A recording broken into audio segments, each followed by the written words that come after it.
This time we're going to call to order the meeting of February 18th, 2020. City Attorney, is there anything you want to discuss before going to closed session? Thank you, Mr. Mayor. As usual, I'd just like to read into the record those items agendized for closed session discussion, which if the City Council so moves, the City Council will adjourn to discuss those items in closed session. That'd be item number 1, conference per Government Code Section 54957 regarding public employment, title City Manager. Number 2, conference with legal counsel pursuant to Government Code Section 54956.9A, existing litigation, 2 cases. The first is Foster versus City of Hollister, San Benito Superior Court case number CU 19-00022, and the second is Building Industry Association versus City of Hollister, San Benito Superior Court case number 19-00028. Item number 3, conference with real property negotiator pursuant to Government Code Section 54956.8. Negotiator is the City Manager, McCrae Street, located between Park Street and Tres Pinos Road in the City of Hollister. Item number 4, conference with real property negotiator pursuant to Government Code Section 54956.8. Negotiator, City Manager, Hawkins Alley in the City of Hollister is the property. And number 5, conference with legal counsel, anticipated litigation pursuant to Government Code Section 54956.9B, 1 potential case. I move we go to closed session as detailed by the city attorney. Okay, the motion, is there a second? Second. All in favor? Aye. Carries.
All right, this time we're going to resume the meeting of February 18th, 2020.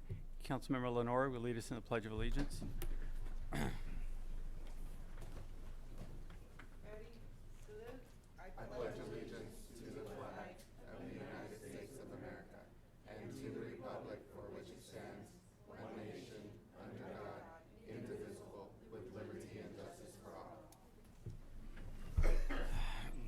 Thank you. Roll call, please. Councilmember Richmond? Here. Vice Mayor Spencer? Here.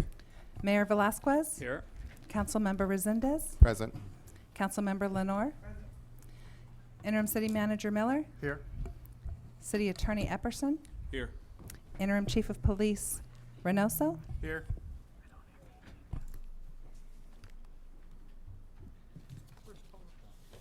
The agenda for the City of Hollister City Council regular meeting of February 18th, 2020 was posted on the bulletin board on February 14th, 2020 at 10:05 a.m. per Government Code Section 54954.2. Can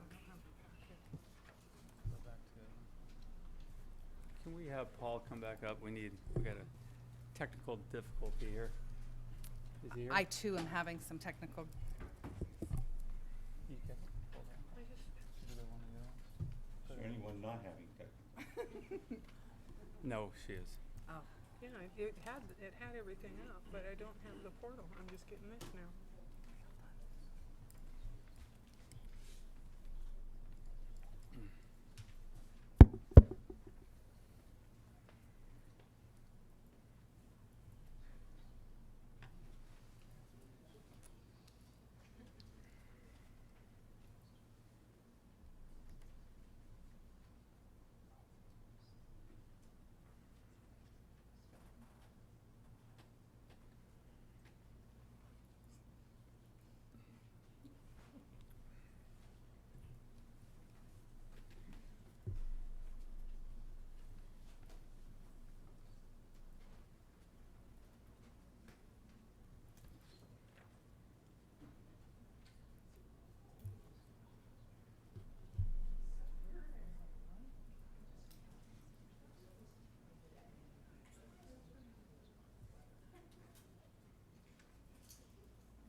Yes.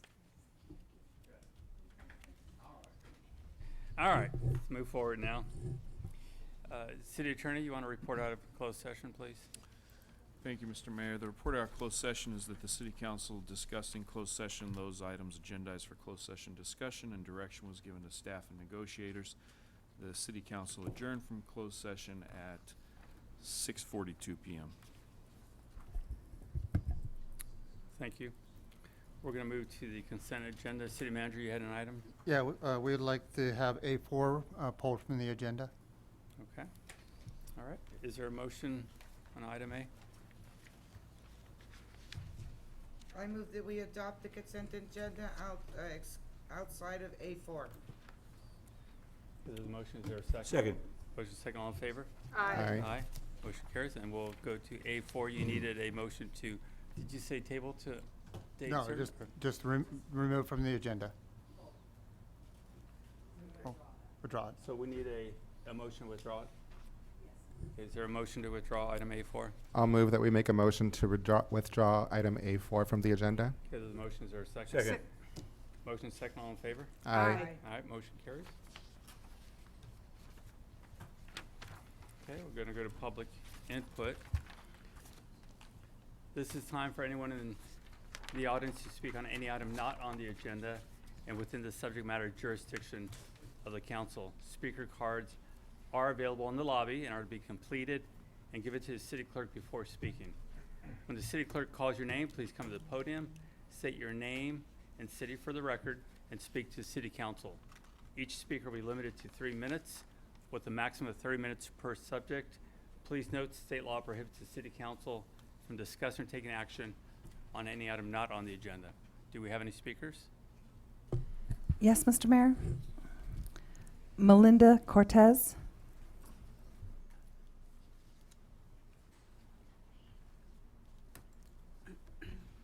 Hello, good evening, everybody. My name is Melinda Cortez, and I live in Hollister, California, just down the street. And my concern is with the smart growth or any of this growth, what are we going to be doing for the children, such as an affordable or a zero cost, like a YMCA type thing after school, to keep our children engaged with positive instead of just turning to drugs or alcohol or vaping or getting into other trouble because they're unsupervised. So that's my question. And because I have 12, 13, and 14-year-old children, and I'm just concerned for, I mean, they can only rock out in their room and play so much Fortnite and, you know, sweep the grass up. And, you know, I try to interact with them, and my husband's a coach for the, what is it? For the community center. I think it's for the junior Giants, yeah. I think it's basketball right now. Or I don't, what is it? Basketball. I'm sorry.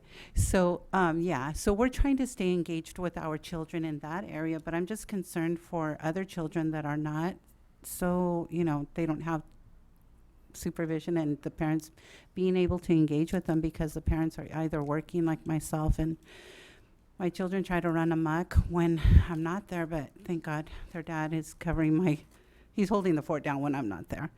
And I'm just really concerned about obesity in this county, and I'm sure that's a problem in a lot of the United States of America, but I kind of picked up a part-time job of door dashing, and it's kind of food at your, you know, just call and there's your food. I deliver it to you. So, I mean, how much easier, I mean, I can also mouth feed you if you need to, but that's just how much more easy it's coming to, you know, be pleasantly plump. So I'm just concerned for our children and their activities and stuff like that. So I just wanted to let you know. Thank you. Thank you. Sue Logue.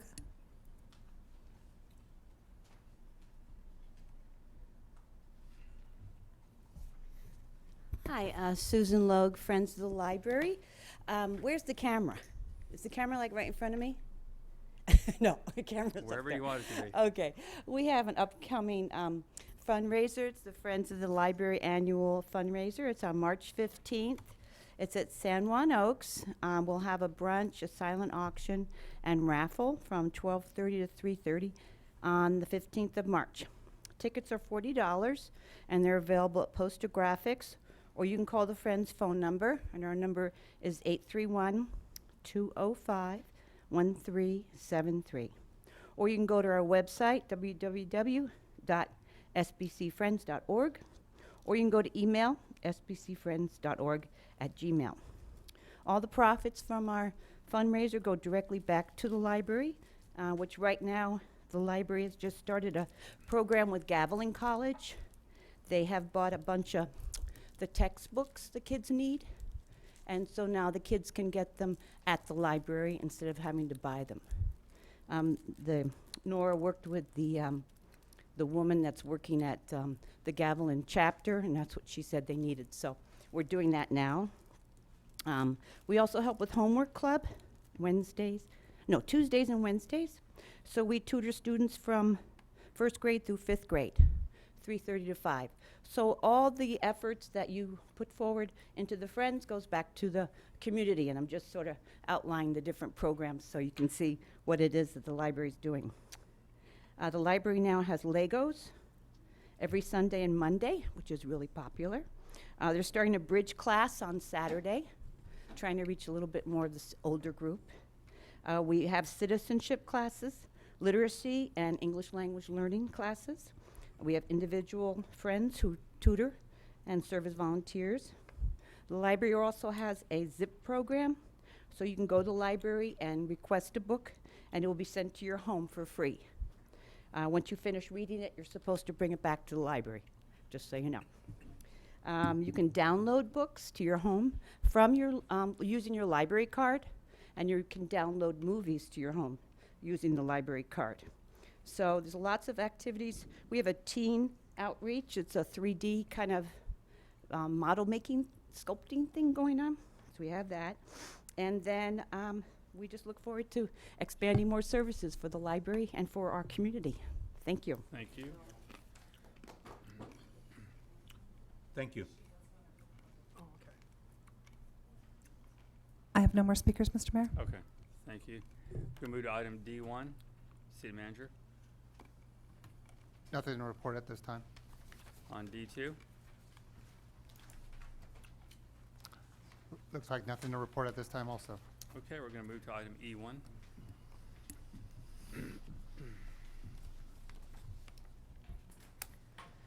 Good evening, Council. The item that was before you was for Council to consider denying conditional use permit 2019-8 for a full-service liquor bar at the newly proposed Lexington Cigar Lounge at 419 San Benito Street.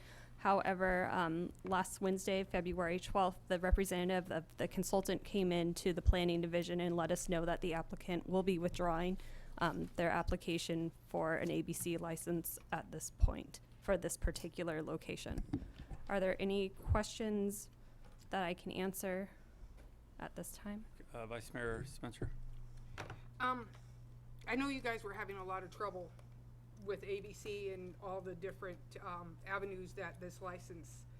Is there any way, and I know I was confused trying to figure it out myself, is there any way that we can come up with an ordinance or a policy or something to where when another applicant comes with this proposal, that we already have the guidelines and it is clear to the applicant and for us?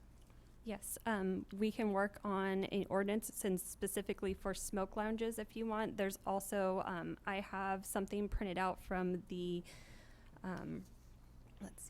from the state tobacco control that I will be putting in your boxes. And it's really cool. It gives a grading system for how San Benito County addresses certain policies for smoke-free housing, reducing sales of tobacco products, and different smoking outdoor areas. Just it gives us a basis to see what we need to work on. So definitely we can work on that, and I'll put these in your boxes. And if there's any other further considerations that you would like staff to work on, we can do that as well.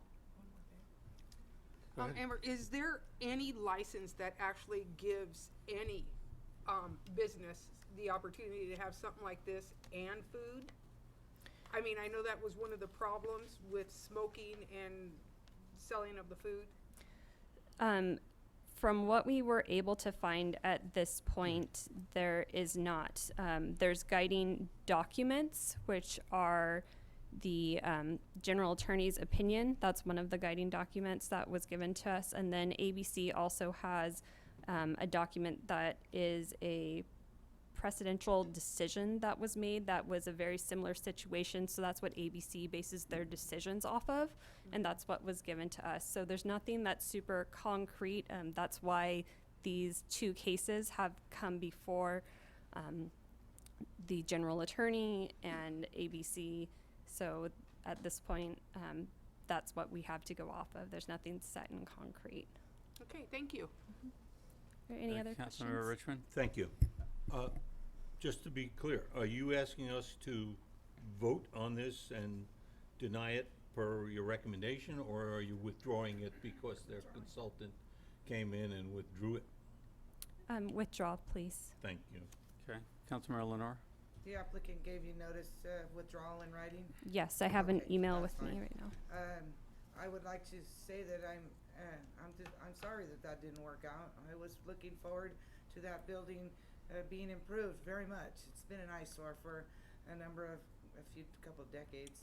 So I was really excited, but I wanted to say, since they're withdrawing it, hopefully you'll set a timeline for them to remove the plywood and put a door. We can't have the plywood on a facade downtown. And then I'd like them also to, while they're there, clean it up a little bit. Okay. But- Just, if I may clarify, Yes, so, what this denial was for the actual bar within the cigar lounge. The applicant will still be moving forward with having a cigar lounge. Right now, they're able to have the retail portion. The city's code does not speak to cigar lounges, guess says I- that was okay. what, Ms. Spencer was referring to. So that the actual business will be allowed to occur. What won't be occurring is having a bar and Right, a I smoke lounge in understand the that. So same, they're and the gonna crossing take in the- between.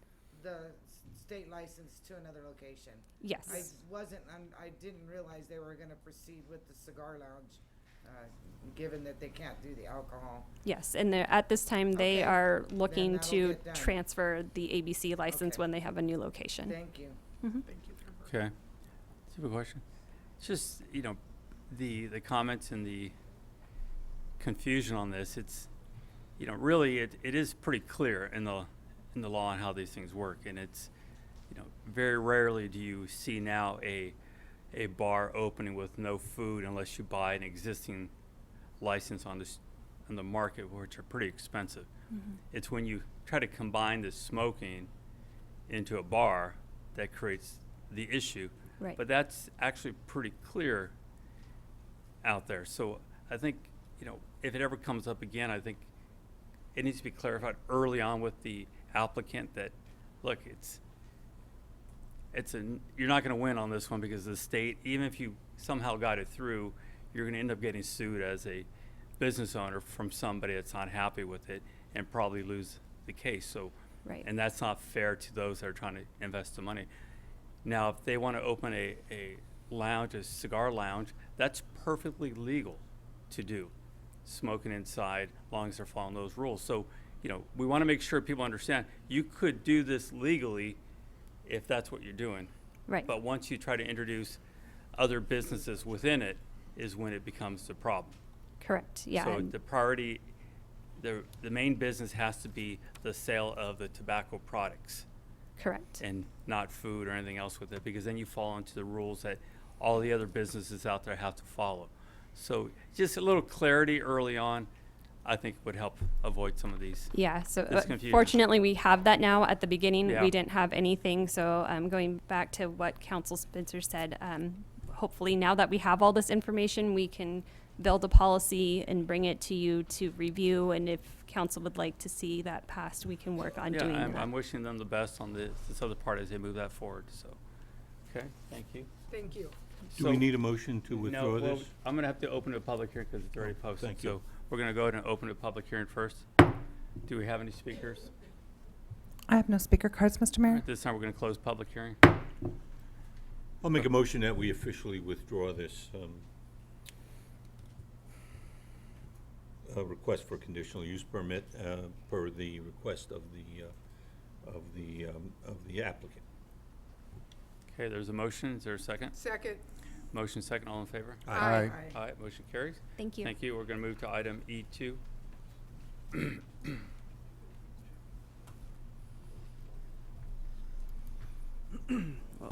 Good evening. My name is Brian Swanson, Development Services Director for the City of Hollister. Tonight, I am asking that the council read by title only, waive full reading, and introduce an ordinance of the City Council of the City of Hollister, amending Chapter 1504 of the Hollister Building Code. So the state of California adopts new building codes every 3 years, and this year we'll be adopting the 2019 code. And so the building codes are very important because the update addresses all fire and life safety issues, and will increase the level of protection and disaster resiliency. So this is the first reading. If it's approved tonight, we would be bringing it back in March for the second reading. So. Thank you, sir. Any questions? No? Okay, this time we're going to open it for public hearing. Do we have any speakers? I have no speaker cards, Mr. Mayor. This time we're going to close public hearing. Okay, is there a motion? I make a motion that we accept ordinance number 1187, an ordinance of the City Council of the City of Hollister amending Chapter 15.4 of the Hollister Building Code. You have to read title only, waive full Oh. reading. An ordinance amending Chapter 1504 Building Regulations of the Hollister Municipal Code and adopting by reference the California Code Regulations, addition of the California Building Standards Code with amendments, and just what else? Read by Just title read by only. title only. Read by title only. Waive full reading. Waive full Waive reading. full reading. And introduce. an ordinance. And introduce an ordinance. I did that good? Of the City Council Of the City Council Hollister, of the City of Hollister. amending chapter 15.04 of the Hollister building. Amending Chapter 1504 Building Regulations of Hollister Municipal Code. Okay, there's a motion. Is there a second? Second. Motion second, all in favor? Aye. Aye. Aye, motion carries. We're gonna Card. move to E3. Before we get started, I want to make a motion to approve. Is there a second? Second. Motion is second. I'm sorry, I Okay. didn't hear your motion, sir. A motion to approve. Did you want to read through this? A motion Christine, to or- approve what? Item E3, Maybe resolution number introduce the item. 2020-1. Oh, you're making a motion to approve before we take Introduce the testimony? Yeah. item. Motion to approve resolution number 2020-19, a resolution of the City Council of the City of Hollister censuring council members Marty Richmond and Honor Spencer for the use of profanity, harassment, bullying, and threatening of other council members. Thank you. The motion, and there's a second. Okay, is there any questions? This time we'll open a public hearing. Is there any speakers? No speaker cards on this? I have no speaker cards, Mr. Mayor. This time we're going to close public hearing. Is there any comments from council? I have something I'd like to read. Go ahead. Council, Vice Mayor. Okay. Is it okay if I go ahead, Martin? I'm just asking. Why So, ask me? I don't know. So, because we've never done a motion to accept something before we've ever talked on it, so I'm a little confused. We have. Not since I've been here, but that's okay. So I have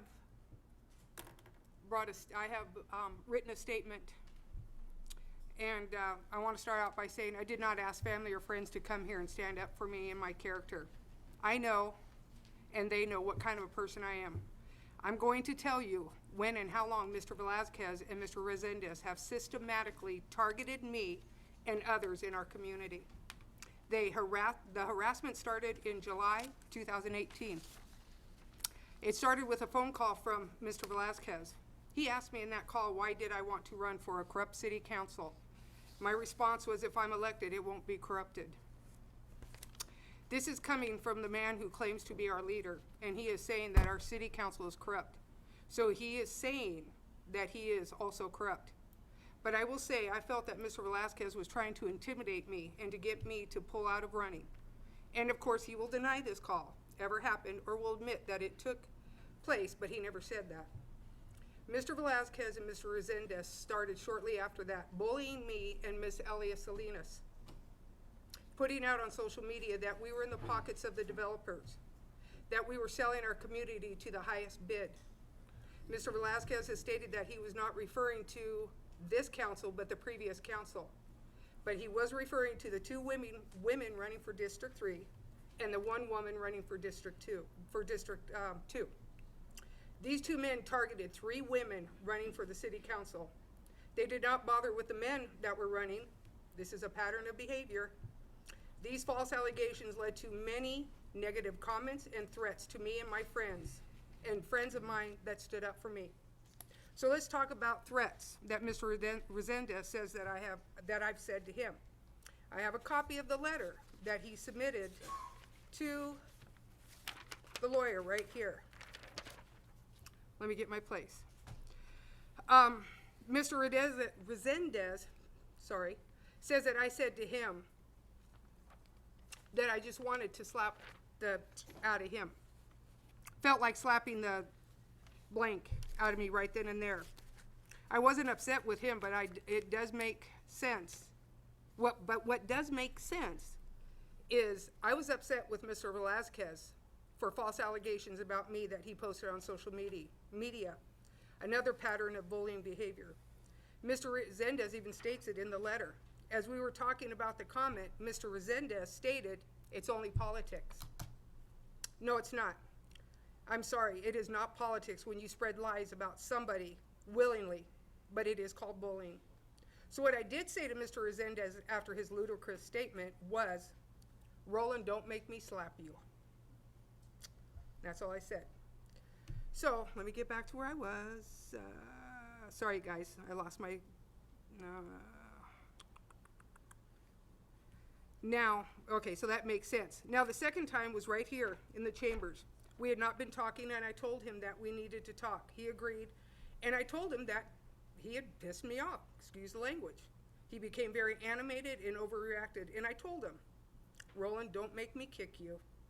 He never walked away, I did. It is here that we had our first intervention at taxpayers' expense. This was a 2-day intervention that I took very serious. However, that was not the case with Mr. Resendez or Mr. Velazquez. Within a couple of days, both of them were back on social media, bullying and harassing. Now, the third and last time I spoke was May 6th. This was the meeting where Mr. Velazquez and Mr. Resendez, during public comment, started to attack 2 community members, and Mr. Resendez called Miss Elia Salinas a cockroach. I'm very sure that I did not say I was going to kick his butt. He suggested that he and I should meet. I pointed to Mr. Velazquez, who was to my right in the back room, and was there the whole time during this situation. The truth be told, at first it was Mr. Velazquez and myself in that room. Mr. Resendez joined us later. I told Mr. Resendez that I would never meet alone with him without a witness because I could not guarantee I wouldn't knock him the F out. That I do remember saying. I should not have said any of this, and I have apologized for this. But there is one common denominator in Mr. Resendez's letter of all 3 incidents. He states that I was upset after he and Mr. Velazquez had posted comments about me on social media, pattern of bullying behavior. These comments were nothing more than them bullying me. Mr. Resendez and Mr. Velazquez, have been bullying and harassing me on social media in articles for 19 months. After the May 6th meeting, I have not said anything abusive or threatening towards Mr. Resendez. We had our second mediation for these comments that I said to Mr. Resendez, and again, I took this serious. And of course, Mr. Resendez did not. He played the victim to the community, but behind closed doors, he showed his true colors. His level of participation was very minimal. Even at one point, he was asked if he was still awake. We both signed a contract, which I have right here. I have not broken this contract that I signed with Mr. Resendez. However, he did just a few short days later when he went out on social media and bullied me once again. I have cussed out Mr. Velazquez once, where I called him, and I quote, "You're an effing liar." Mr. Resendez and Mr. Velazquez have implied on numerous occasions that I cannot think for myself, that I need my daddy to tell me what to do, or friends and even developers. These comments are so degrading and so sexist. And this was just in one statement that was printed in Bonito Link. Others have been made on social media and right here on this diocese. I wasn't going to do this, but I am. I would just like to point out for clarification, I have a higher than average IQ. I am educated, and I can think, and I educate myself on the agenda items, so I do not need my daddy or anybody to tell me how to vote. And neither does my friend of 15 years, Elias Salinas. And I might point out that Mr. Velazquez and Mr. Resendez have insulted her intelligence on many occasions, implying that she too has to be told by me what to say. From my understanding, Ms. Salinas has been coming to council meetings for many years. She is a very active and very informed member of our community. She has been talking at council meetings and even calling out Mr. Velazquez when he has been caught lying, long before I was ever on the council. Another pattern of behavior. Let's talk about Mr. Resendez referring to Ms. Elias Salinas as a cuca. He and Mr. Velazquez have stated that this is not what he meant. However, Mr. Resendez chose a word with multiple meanings and definitions. A student who was in the audience that night that this came out wrote an opinion piece for Bonito Link stating this exact fact. And I am going to sit here and say that no matter how much he denies this, I know very well what he meant when he called her that word, and so did he. Mr. Resendez has bragged on social media about saying this and referring to her and others as cockroaches. And no matter how he meant this name calling, they are totally uncalled for just because you don't like them or you feel they have attacked you. You are elected officials, and this comes with the territory. And again, I'm going to emphasize, this is bullying and shows a pattern of demeaning behavior. The definition of bullying is to harm, intimidate, or coerce. This is exactly what Mr. Resendez and Mr. Velazquez have been doing to me and others for the past 19 months. Mr. Resendez, on numerous occasions, has made sexist remarks to me. He has made comments that I am too old, and he has made these comments to women and men in our community via social media. And he's even made comments on my looks. These comments can be considered to be age discrimination and sexual harassment. This behavior shows a pattern of aggression and what can be deemed a danger to people he targets, and he targets people. And I want to emphasize that he has been engaged in this behavior for the past 19 months. I've had only 3 incidences with him and 1 with Mr. Velazquez, and I stopped this behavior. I take full responsibility for my unprofessional behavior. I allowed Mr. Resendez and Mr. Velazquez to push my buttons and back me into a corner until I leashed out at them. The phrases that I used against him were not meant to be threatening. They were a figure of speech, a word or phrase used in a non-literal sense for rhetorical or vivid effect. And I am very sorry for using these phrases. On January 21st, 2020, Mr. Velazquez accused me that I may be the subject of an investigation of a hate crime. This was malicious and totally a false allegation. He intended to do harm and claimed that I had done something illegal without any evidence. This man has put me and my family in a very dangerous situation. I have been getting threatening phone calls, and I have been verbally assaulted in public. Why would a person do this? Mr. Velazquez did not have any evidence and no inside information. No person from the police or the DAs or even the city attorney told him that I was a person of interest. But that did not, oh my gosh, told him that I was a person of interest, but he did not care or consider the ramification of his false accusation. To me, this shows pure evil and premeditated, and I say this because before the January 21st meeting, when he announced this allegation, he had already given a written statement to the freelance implicating me in this alleged incident. I never thought that Mr. Velazquez could stoop so low. Boy, was I wrong. I now have to take precautions when I'm at home or in public. What does this mean? I fear for my safety and my family's safety because of this man. This is what I've had to endure since I decided to run for office and then elected. He will tell you that this was not his intention, but why lie about me? He has shown over the last year that he will lie, tell half-truths, and stoop so low just to achieve complete dominance over our community. This takes bullying to a whole other level. He will tell you that I have cussed him out. I did. I called him an effing liar, which he is. Stated a fact. He will say that I called him and Mr. Resendez effing morons. I'm still shaking my head on this one. I do not consider either one of them morons. I made this statement, and I did make it, but it was not directed towards either of these men. They assumed it was, but I had other things going on in my personal life that I was commenting on. I would like to point it, oh my gosh, I can't even think right now. I would like to point out that I do have documentation of the cyberbullying that these two men have been engaged in. I do not throw out false allegations or lie about them. I have more respect for myself than they do. This last thing I'm going to talk about is the bank incident.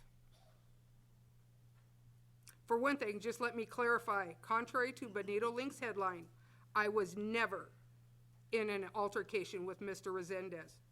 I never even acknowledged that he was in the bank, and I never looked his way. Mr. Resendez, if you felt so uncomfortable, why were you standing in line for over 5 minutes before taking your phone out to record me and the ladies I was with in the bank doing personal business, when all you had to do as soon as you saw us, especially if we make you so nervous, was turn, walk out, and go sit in your car until we were done? You were acknowledged when you chose to pull your phone out and start recording us. You, Mr. Resendez, caused all the drama in the bank that day, and this is a harassing behavior, and the bank surveillance tape is in the hands of the authorities and has been looked at. This is just another disturbing sign of your unstable behavior. And we both know this is not the first time that you have recorded me and my friends when we were out in public. You should remember that you, Mr. Resendez, are using your personal phone to harass people, and then you are a crime victim. As I have said before, Mr. Resendez, Mr. Velasquez, you both are not victims, nor am I. Your bullying behavior is completely documented, shows that you have victimized this community with your threats, harassment, and out-and-out lies. This community, the employees of the city of Hollister, and others are your victims. I know you both will deflect what I have stated here, but I know what I have said can be backed up with documented facts. There is no denying that. Thank you. Okay. Councilmember Richmond? Thank you. I wonder if I could ask the city attorney to swear me in, please. I also would ask that voluntarily that the mayor and Mr. Resendez also voluntarily be sworn in to testify under oath.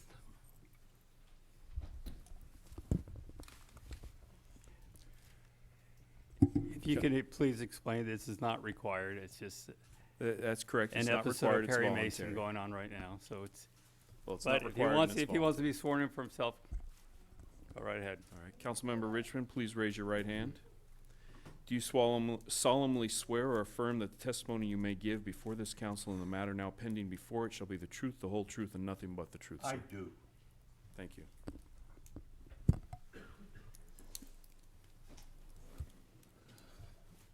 Please bear with me. I have a frog in my throat, so I'm going to go a little slower than I normally go.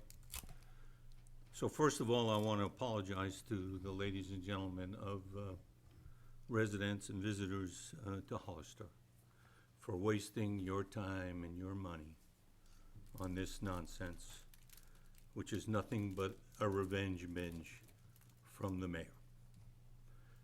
He didn't even make any bones about it. He stated it publicly right here during the thing. He said, if you censure Mr. Resendez, I will censure you. If that's not a threat, what is? Well, he threatened the wrong guy. And while the mayor and Mr. Resendez believe there is no value in testifying under oath, there is a value. And that value is you put yourself at risk. If you lie, you can be convicted of perjury. If you don't take an oath, you can lie until the top of your head falls off and it doesn't make any difference. And I'm willing to testify under oath because every word I'm going to say is true. About 10 or 11 months ago, Mr. Resendez started harassing me while I was sitting here packing up my stuff after a meeting. And he wouldn't stop. I just ignored him. And I'm overweight, and I don't move around very well because I'm 78 years old. And it takes me a long time to pack up my stuff when I have my computer out. And he just kept harassing me. And finally, I had had enough, and I said to him, F you and the horse you rode in on. And it had the desired effect. He immediately left. If you don't believe me, here's Mr. Resendez's statement that he gave to the city attorney. It's 500 words.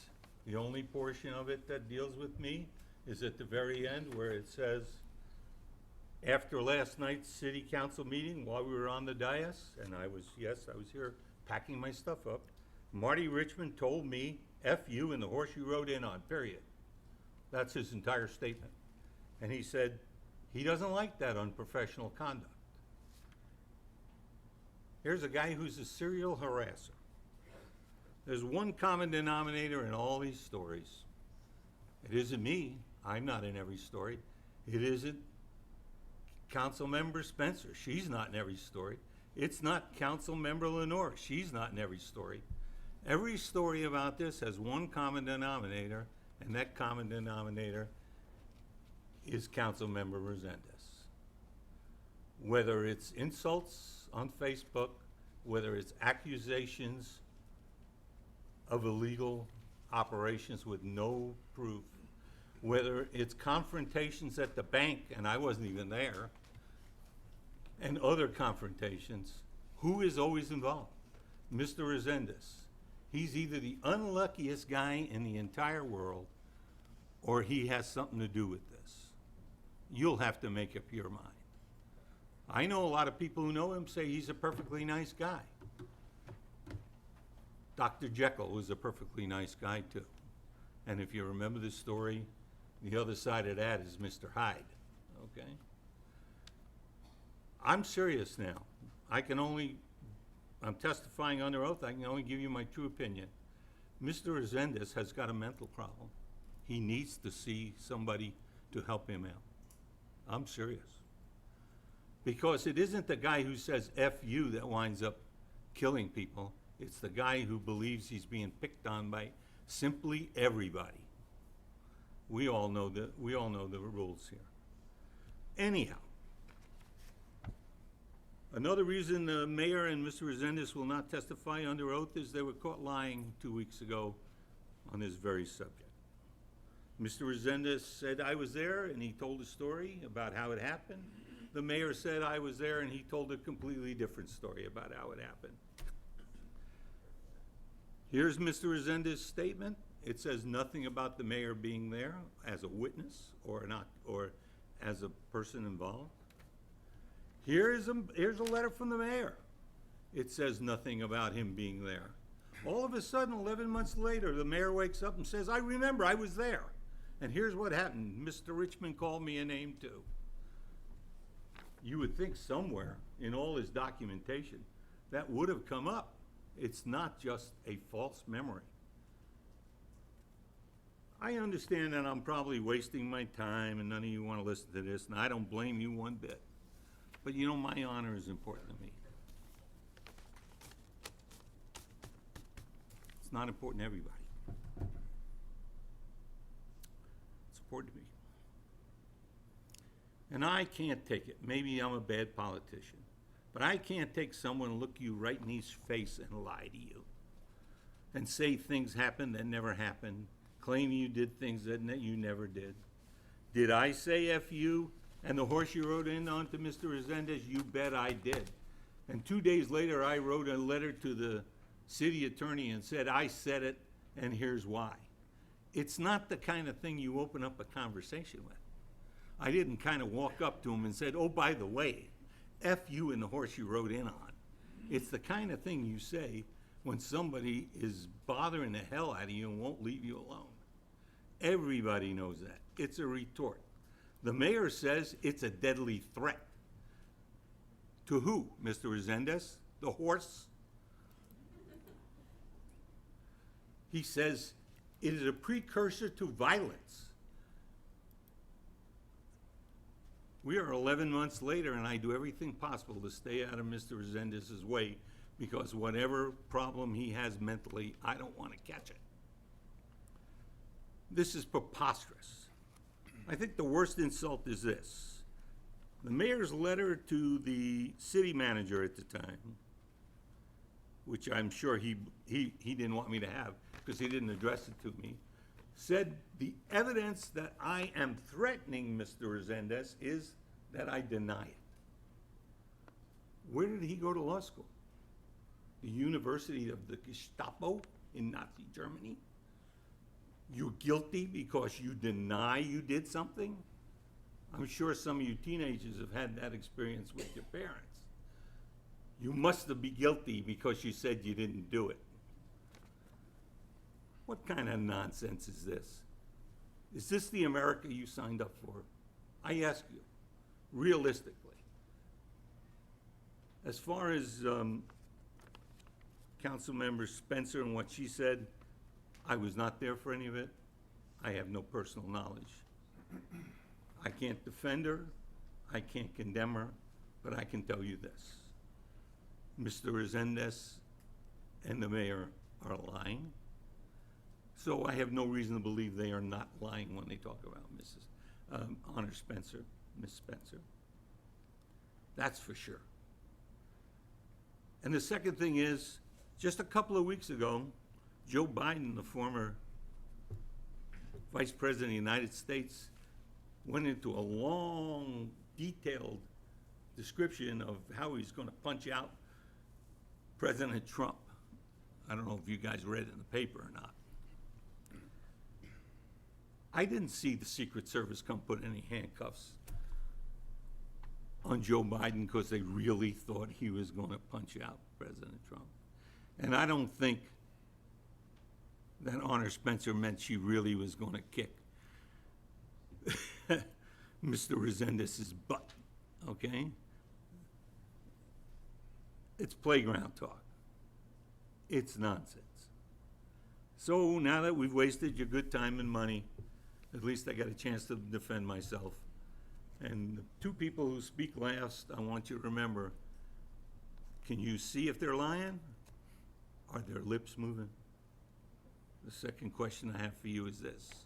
If they were going to tell the truth, if they were going to tell the truth, why won't they tell it under oath, where they would be vulnerable to evidence of perjury if they were lying? Thank you for your time. Thank you. Councilmember Resendez? All right, so what's been going on here just happened again right in front of your eyes, and I don't want to waste your guys' time. I really don't. What we're here for is the item saying, did they or did they not say these things? That's what we're here to talk about. I don't know why we're here talking about doing a big old show for you guys, talking about let's take an oath in office or in a court of law. This is not a court of law. Also, we do not, just because you take an oath of law, an oath of being honest, it doesn't necessarily mean that you're really telling the truth. And Marty Richmond's right. I did just include a little part in the complaint that I filed almost a year ago about him, but I'm going to tell you guys what really happened. And that might shed a little bit more light on him. And I'm not going to go back and forth about him or her. I just want to get to the facts and stick to the facts and get to the votes. But what happened that night was, we may have had a disagreement. I don't remember. I did sit right next to him. Marty Richmond, who I respected very much at the time, he called me over and he said, Roland, can I tell you something? And I was like, yeah, what's up? He's like, will you take it seriously? I said, yeah, I want to talk to you. What's up? Talk to me. And he goes, F you and the horse you rode in on. At that time, I just said, I don't have nothing to say to you. I got up and I walked away. That's exactly what happened. I don't need to sit here and take an oath of office or whatever to tell you guys the truth. So that might shed a bit more light on the characters that we're dealing with up here. The other thing that sheds more light is, did this happen? Yes or no? That's what we're here to talk about, right? They both admitted it did happen. I don't want to get into all the details. I don't think there's any need for it. It's kind of embarrassing, to be quite honest with you. And I feel bad for all of you sitting out there that have been dragged into this catastrophe, if you ask me. I mean, I'm going to read the email that I sent out almost a year ago. I said, "Good evening. I'm writing you this email to provide documentation to make reports of physical threats from Councilwoman Spencer on 3 different occasions. At last night's meeting, Councilwoman Spencer had threatened to physically harm me for the 3rd time since we have been elected into office. I have been feeling very intimidated and uncomfortable over these threats, and since it's happened on multiple occasions, I feel like I should make an official report to be documented. The first incident occurred outside of the firehouse shortly after we were elected into office. When Honor and I were having a conversation during the Parks meeting, she was very upset about something the mayor had posted on social media, and she said to me that she was so mad she felt like slapping the bleep out of me right then and there. The only 2 people that were present at the time were her and I. During this incident, I was completely shocked and taken aback. The second incident occurred after the city council meeting on March 18th, 2019. She was again upset about a social media posting that was made by myself. During the incidents, she said she was going to kick me. The incident took place in the city council chambers, and I'm not gonna name the person, but there was a person who attends meetings pretty regularly. She was here, and I said she can attest. She was present, she can attest to the fact. The third incident took place at last night's city council meeting on May 6, 2019. During a recess in which she requested, Honor, Mayor Velasquez, and myself were in the room adjacent to the chambers, and Honor Spencer said she was going to bleep my bleep and bleep. She again was upset over some comments I made on social media about her. During the first incident, I was a bit shocked, and I stood there and I let her talk, because honestly, I did not know how to react or respond.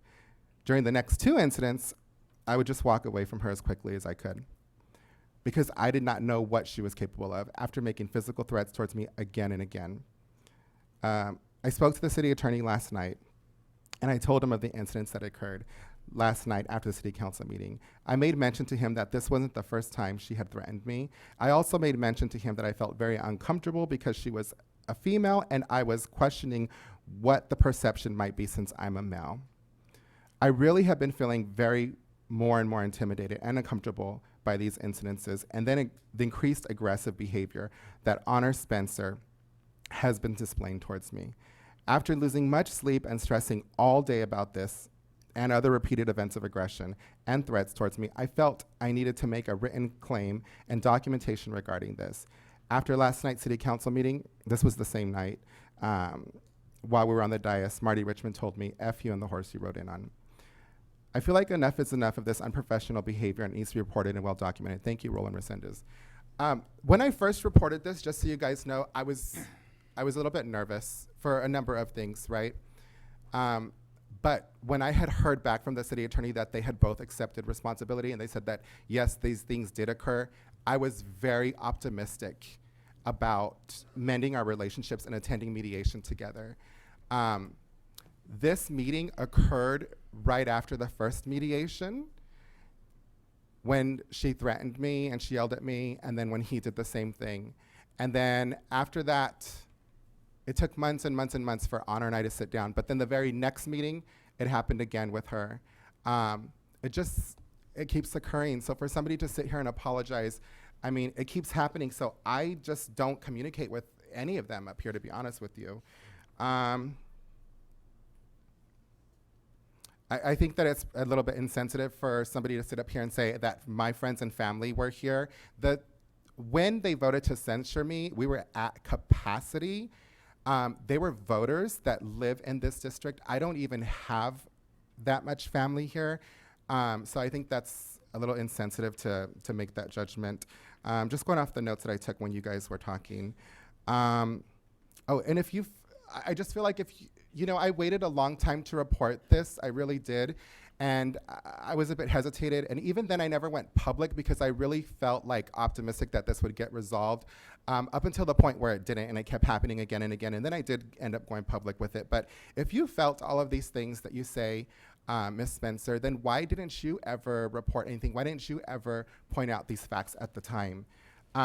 Again, you keep apologizing, but you keep doing it again and again, and it just happened right now in closed session. I can't go into details of what happened, but something did occur, so that to me is very hypocritical. And again, there was a microphone on where same thing had happened.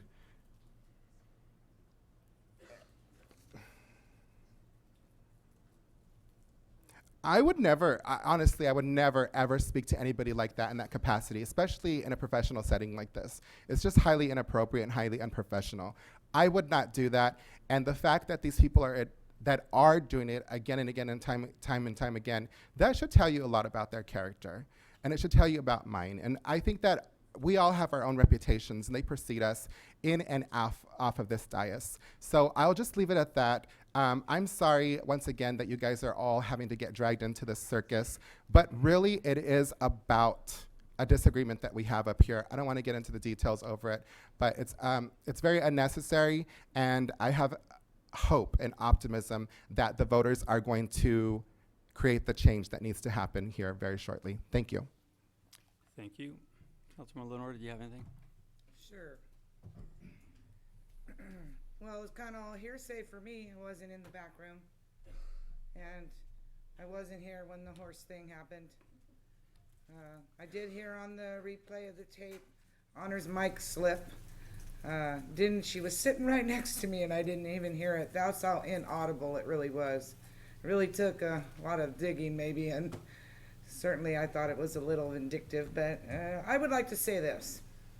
I wonder how it is that I have a very good working relationship with Marty and Honor.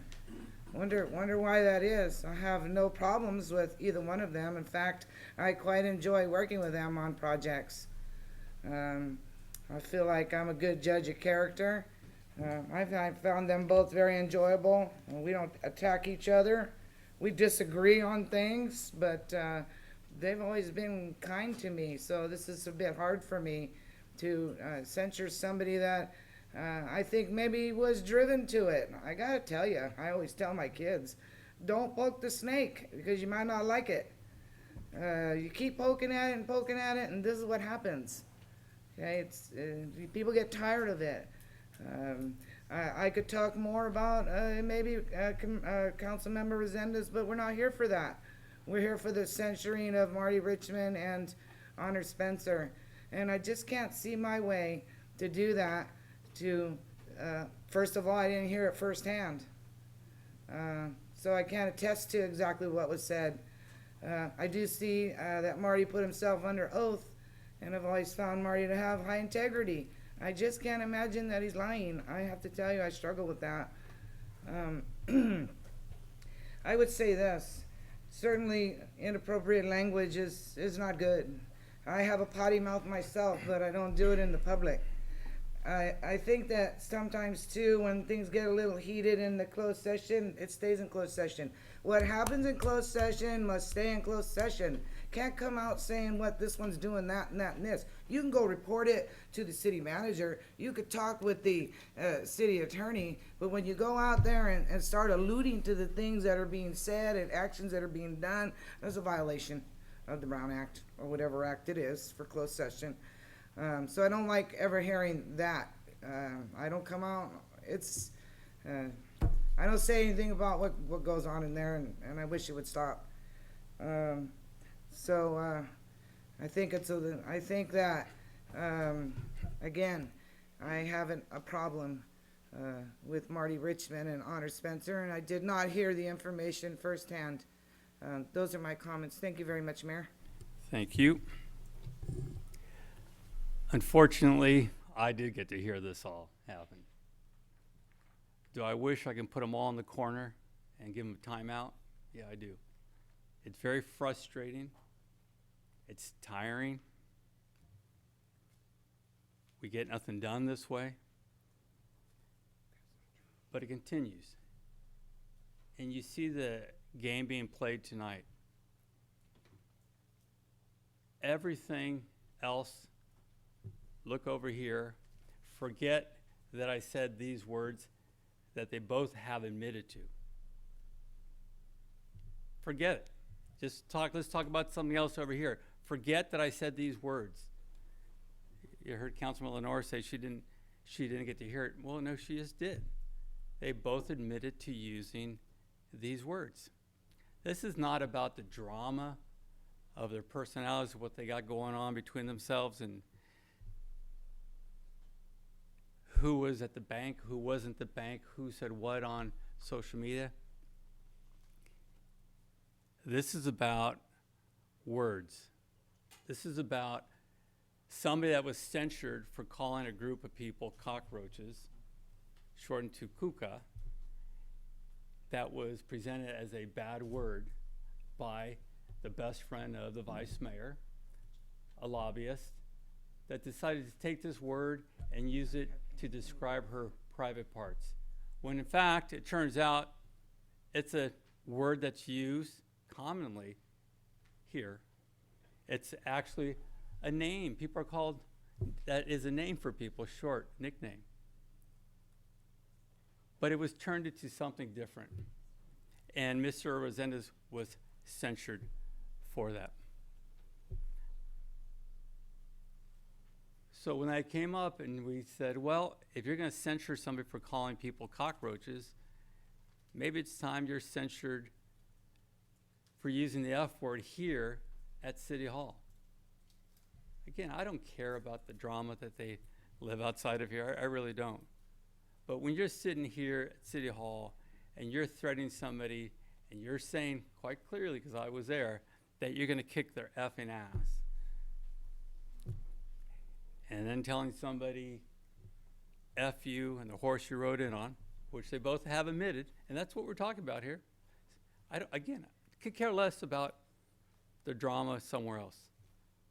The censure is about inappropriate language here. The bullying is going to continue, has from the very beginning. We have people come here every meeting, they spread lies there, every chance they get. You heard different stories come up. That's the drama of politics, unfortunately. We shouldn't be dealing with it, but that's what's going on. This is simply about, was the F word used here by Councilmember Spencer? She has admitted, yes. Was the F word here used here by Councilmember Richmond? The answer is yes, he admitted to it. That's what it's about. All the other drama, again, I care about it. I'm tired of it all like everybody else is. I really am tired of it. We should be able to work together. We don't have to like each other. But that's what this is about. The censure is about, were those words used or not. That's it. Now, here's what's going to happen. Nothing. Because the majority decides it's okay to use the F word, but it's not okay to call somebody a cucaracha. That's the way it works. If they don't like the rules, they suspend them and they change them.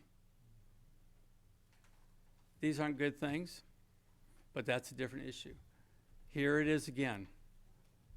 Did Councilmember Spencer say the F word here at City Hall? The answer is yes. She said it. She admitted to it. Did Councilmember Richmond use the F word here at City Hall? The answer is yes. He just admitted under oath, right? He got up under oath and said, I use this word. That's all it's about. Now we'll see, is there a majority it's going to do the right thing? Or again, it's just more being hypocrites and saying one thing is okay to say, but the next thing is not okay to say. That's it. Hopefully we move on and we're done with this. Can we have a roll call vote, please? No, I'm not ready to vote. I'm sorry, I had the last, no, I had the last. You will I get was- the last. I No, will give no, you the no. last. Sir. I here, will give you the last. We don't need to go back and forth, Mr. We Richmond. can go back Let's and just- forth, let's it's in the finish this. rules. You say you play by the rules, the rules are, I can have the floor. Thank Okay, you. Mr. Richmond. And then you can rebut me. Thank you. Ladies and gentlemen, to say that circumstances don't count is ridiculous. We all know circumstances count. There's a reason I told the F word to Mr. Resendez. Do you think I just walked in here and used it? By the way, I want to point out there's a major difference. Mr. Resendez was censured, not for, as the mayor said. Mr. Resendez was censured for using those words against the resident in public, in writing, and identifying himself as a member of the city council when he did it, as if he was speaking for the city council. When I said the F word to Mr. Resendez, it was in a private conversation. Was it in this building? Yes. Was it during a meeting? No. What about harassment? I could call if I wanted to as a witness, and I'm not going to do it because I don't want to get the staff involved. I could call members of the staff that would swear to you that Mr. Resendez just sat here for months and just harassed me while I was speaking. Not once did the mayor ever ask him to shut up. I could get the city attorney to tell you that he hears him mumbling at me. And I could get the city attorney to tell you other things that go on when I've asked the mayor to get him to stop, and the mayor refuses to do so because it's his protege. It was a private conversation. Do you really want to go to censure on private conversation? I'm willing to do it. But I'll tell you what, if we're willing to do it, I'm going to tell you every kind of conversation we ever had, including conversations from Mr. Resendez, notes he has passed me, conversations and things the mayor said when I got this job, like the first thing we have to do is fire the city manager. I'm under oath. That was the first words out of his mouth. I think it was the second time we had a meeting. Okay? What kind of person is this? All it matters is what you say? No, sir. It also matters what you do and how you got there. We all know that. Mr. Resendez believes you can go on social media and say anything about anybody, and I should walk in here the next day and make believe he didn't do it. Is that the kind of person you want to grow up to be? Don't you have any self-respect? Aren't you willing to stand up for what you believe in? When he wrote on social media, and he's not going to deny it, when he wrote that the two female members of this city council are selling their votes for dinner and drinks. What kind of an insult is that? You know what he's really saying. They're selling everything they have for dinner and drinks. And then he comes in and says, well, you used a dirty word on me. You're really a bad person. I didn't use a dirty word. I just accused you of doing something illegal. I accuse you to do something immoral.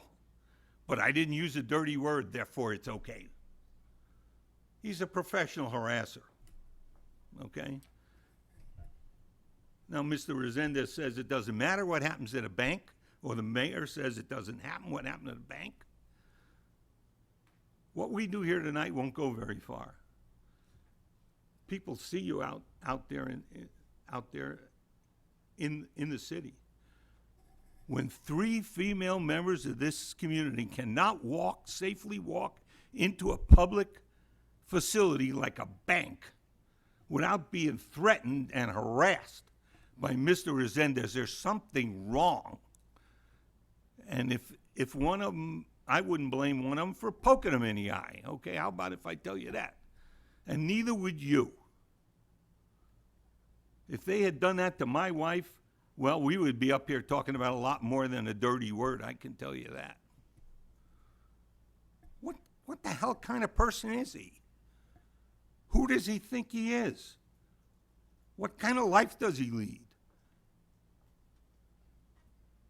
Nobody does stuff like that. You want to insult somebody, you want to go on social media and call them names, fine. But then when you walk in, you got to expect to hear something back. You have the final word if I'm concerned, Mr. Mayor. You can, but I'll respectfully ask that we finish this and let me make my closing statement so we're not going back and forth, because I can guarantee you he's going to come back and say something else. And I respect that you like to say something. I'm asking you to, let's move forward. Let me close this off and let me just move forward, because folks, we're going to be here all night. I told you a minute ago, the tactic always is, look over here, forget what I said over here. Let me distract you. When that doesn't work, let me scream it out really loud. Let me hit the table. Let me do everything I can to get your attention away from what we talked about originally. It's very simple. The censure is about the F word being used here and each person admitting to using it. All the other show is just to distract you. You know, I see a lot of teenagers here from school, and I'm going to tell you something. I hope you guys learn from this. It's a bullying tactic. Play with the mental state of the person you're trying to bully. Claim they're not mentally stable so you can pull their friends away from them. When you start to hear that, know you're dealing with a person that's playing a game on you. When they start saying, you know, this person lies, and I know they lie because it's this and that, blah, blah, blah, they're playing a game on you. When they're trying to divide you and get you to look somewhere else, they're playing a con game on you. That's what this is. Look somewhere else. Forget that I just admitted that I said F you and the horse I rode in on. Forget that the other person admitted that she said, I'm going to kick your effing ass, or that you're effing. Forget the fact that they admitted to it. Let's just change it. Let's make it look like there's some crazy people, crazy things going on here. It is, I got to say this, it is crazy. It's frustratingly to be here and have to deal with it over and over again. I'm hoping we don't go through this any longer. I'm hoping we can come to meetings and each person can respect that we each have different ideas. And just because we have a different idea doesn't mean we're liars. That's what this is all about. Let's respect each other instead of attacking each other over and over again. And let's hope this is the end of this.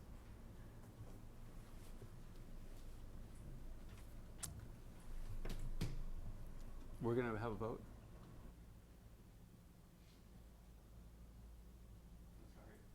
You need to open up for public. Yeah.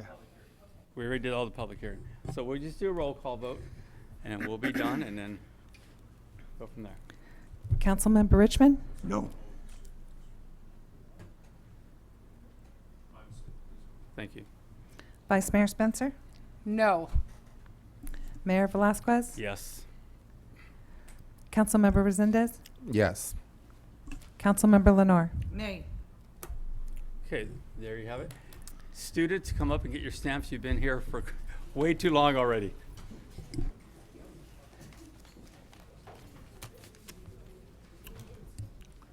Welcome to Washington, D.C. I can sign over here also. What's that?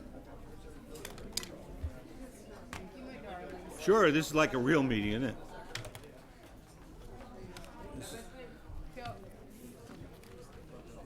Yes, I know, I saw her.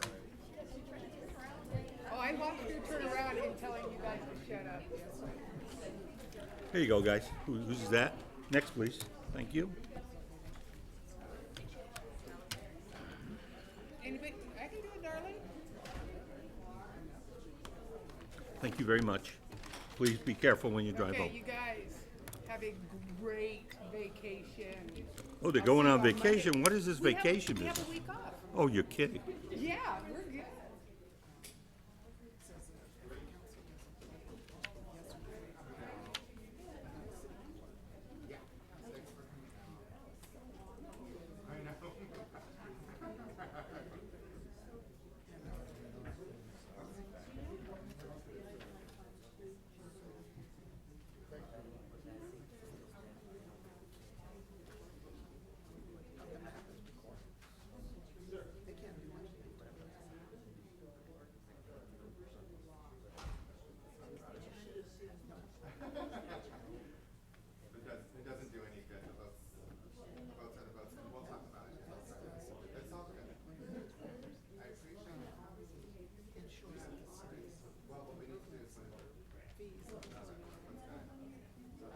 two sides to every story.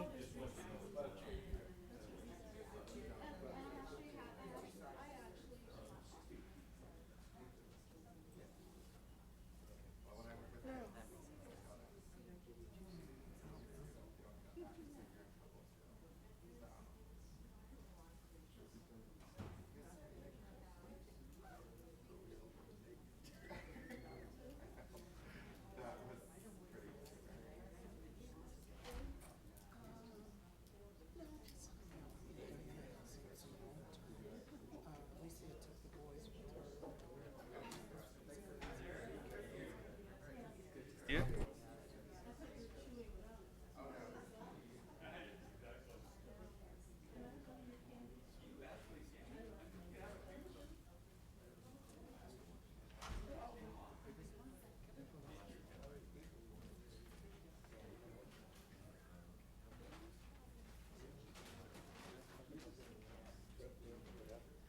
How you doing up there, Carol?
You want, oh, You got it?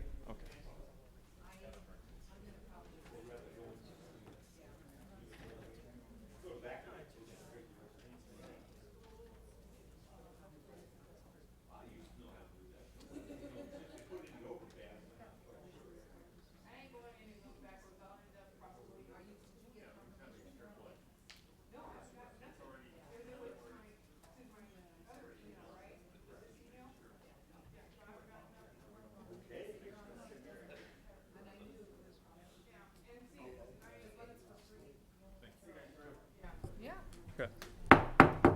All right, this time we're going to resume the meeting. We're going to move to item F1.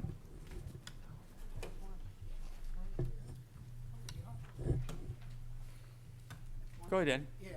Thank you. Good evening.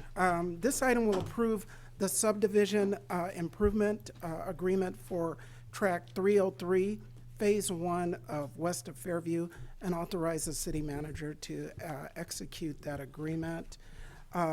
The staff report pretty much speaks for itself. However, if their city council has any questions, I'll be happy to answer them for you.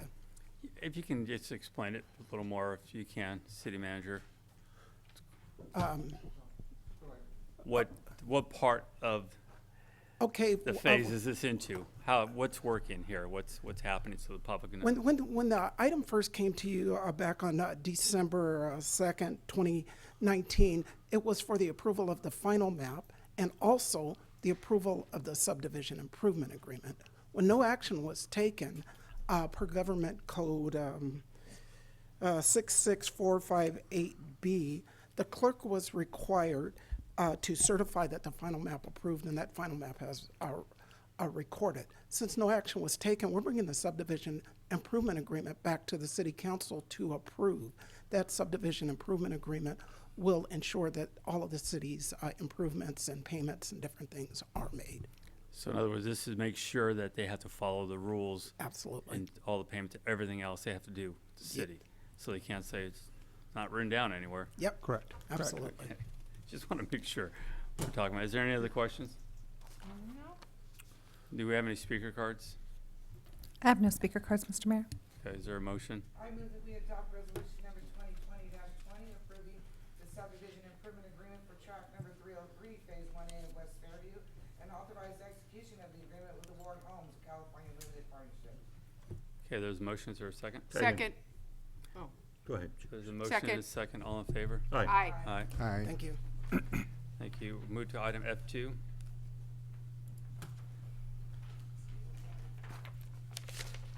Good evening, Mr. Mayor, City Council. Renee Perales, Administrative Services.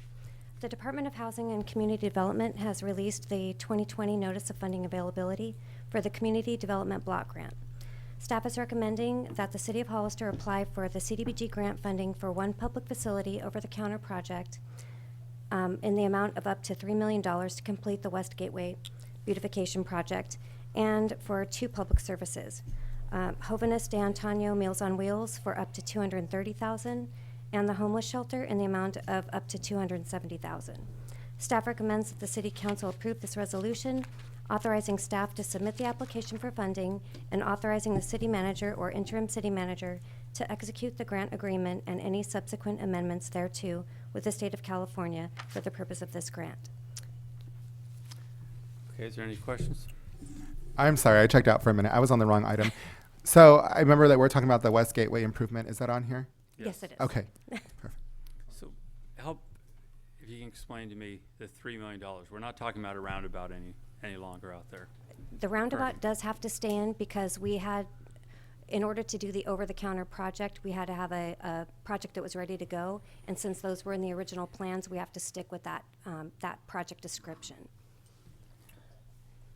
And there's where I'm having the problem, because at this point, we know it's very expensive to do this roundabout. We're talking about a $3 million project. How much of that is for that roundabout itself and all the improvements that have to happen because of the roundabout, correct? You have to widen the area and do different things. Well, with the new estimate that we have, that we've received from Kimley Horn, the project can be completed for $3 million. The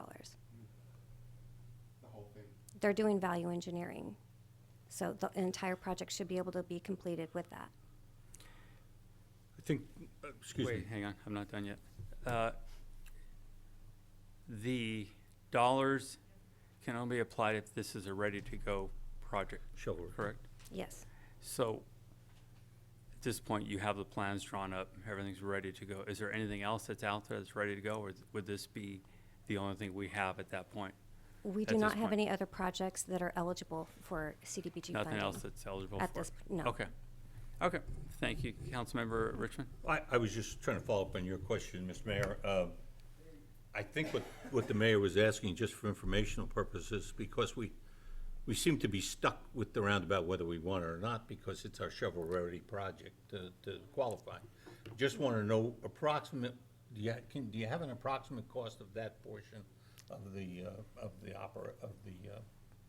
Of just the project? roundabout? I don't have it with me, but I can definitely get that for you. Okay, if we're stuck, we're stuck. I would like to know, for future reference especially, how much of a project like that is eaten up by the roundabout cost. Okay. Thank you very much. I can wait for that. I'll take it Okay. offline some other time. All right. Thank you. So we can expand on that question. Explain why other areas don't qualify for this. So in order for a project to be considered eligible, they have to meet one of the national objectives. So it has to be in a benefit to low and moderate income area. It has to be in or it has to prevent elimination of slums or blight, and it has to meet an urgent community need, which poses an immediate threat to the health and welfare of the community, and pretty much needs to be within what would have been considered our redevelopment project area. Okay. Thank you. Any other questions? Do we have any speaker cards? I have no speaker. Thank you. Is there a motion? I make a motion that we accept resolution number 2020-21, a resolution of the City Council of the City of Hollister approving an application for funding and the execution of a grant agreement and any amendments thereto from the 2019-2020 funding year of the state CDBG program. Second. There's a motion second. All in favor? Aye. Aye. Aye. Motion carries. Thank you. All right, thank you. Go to F3.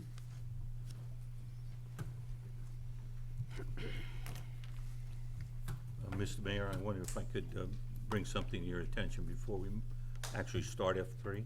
Go ahead. And that is that I noted during a review that it looks like that some of the documentation problem with some of the documents on F3 are going to need some corrections that cannot be done on short term. Item F4 is also related to F3 because if F3 doesn't go, F4 doesn't go. And it's before, I don't know how you want to handle it, but it's going to be my intention to ask that we put this forward to a date certain on March 16th so we can get these documentation problems cleared up to my satisfaction before we handle F3 and F4. Just giving you that information. Okay. And let you run it the way you like. Thank you. Go ahead. Okay, this item is an annexation agreement, a resolution to approve an annexation agreement for the Woodle property, which is a little over 9 acres north of Buena Vista Road at 1070 Buena Vista Road. And this was pre-zoned to R3 medium density performance overlay zone in September of last year. And then I'm just here if you have any questions on it. The first question would be, what are the issues that Councilmember Richmond is concerned about? I haven't pointed them out fully to staff yet, but I believe that some of the documentation attached is not the correct document. And so came to my attention late, and it's not something that can be fixed in an instant. That's why I think it needs some going over. Oh, gotcha. Okay. Did anybody else have any questions? Do we have any speaker cards? Did you want to make a motion to table? Yes, to a I'll date move certain? that we put off item F3 to a date certain, and that date be March 16th, the March 16th meeting of 2020.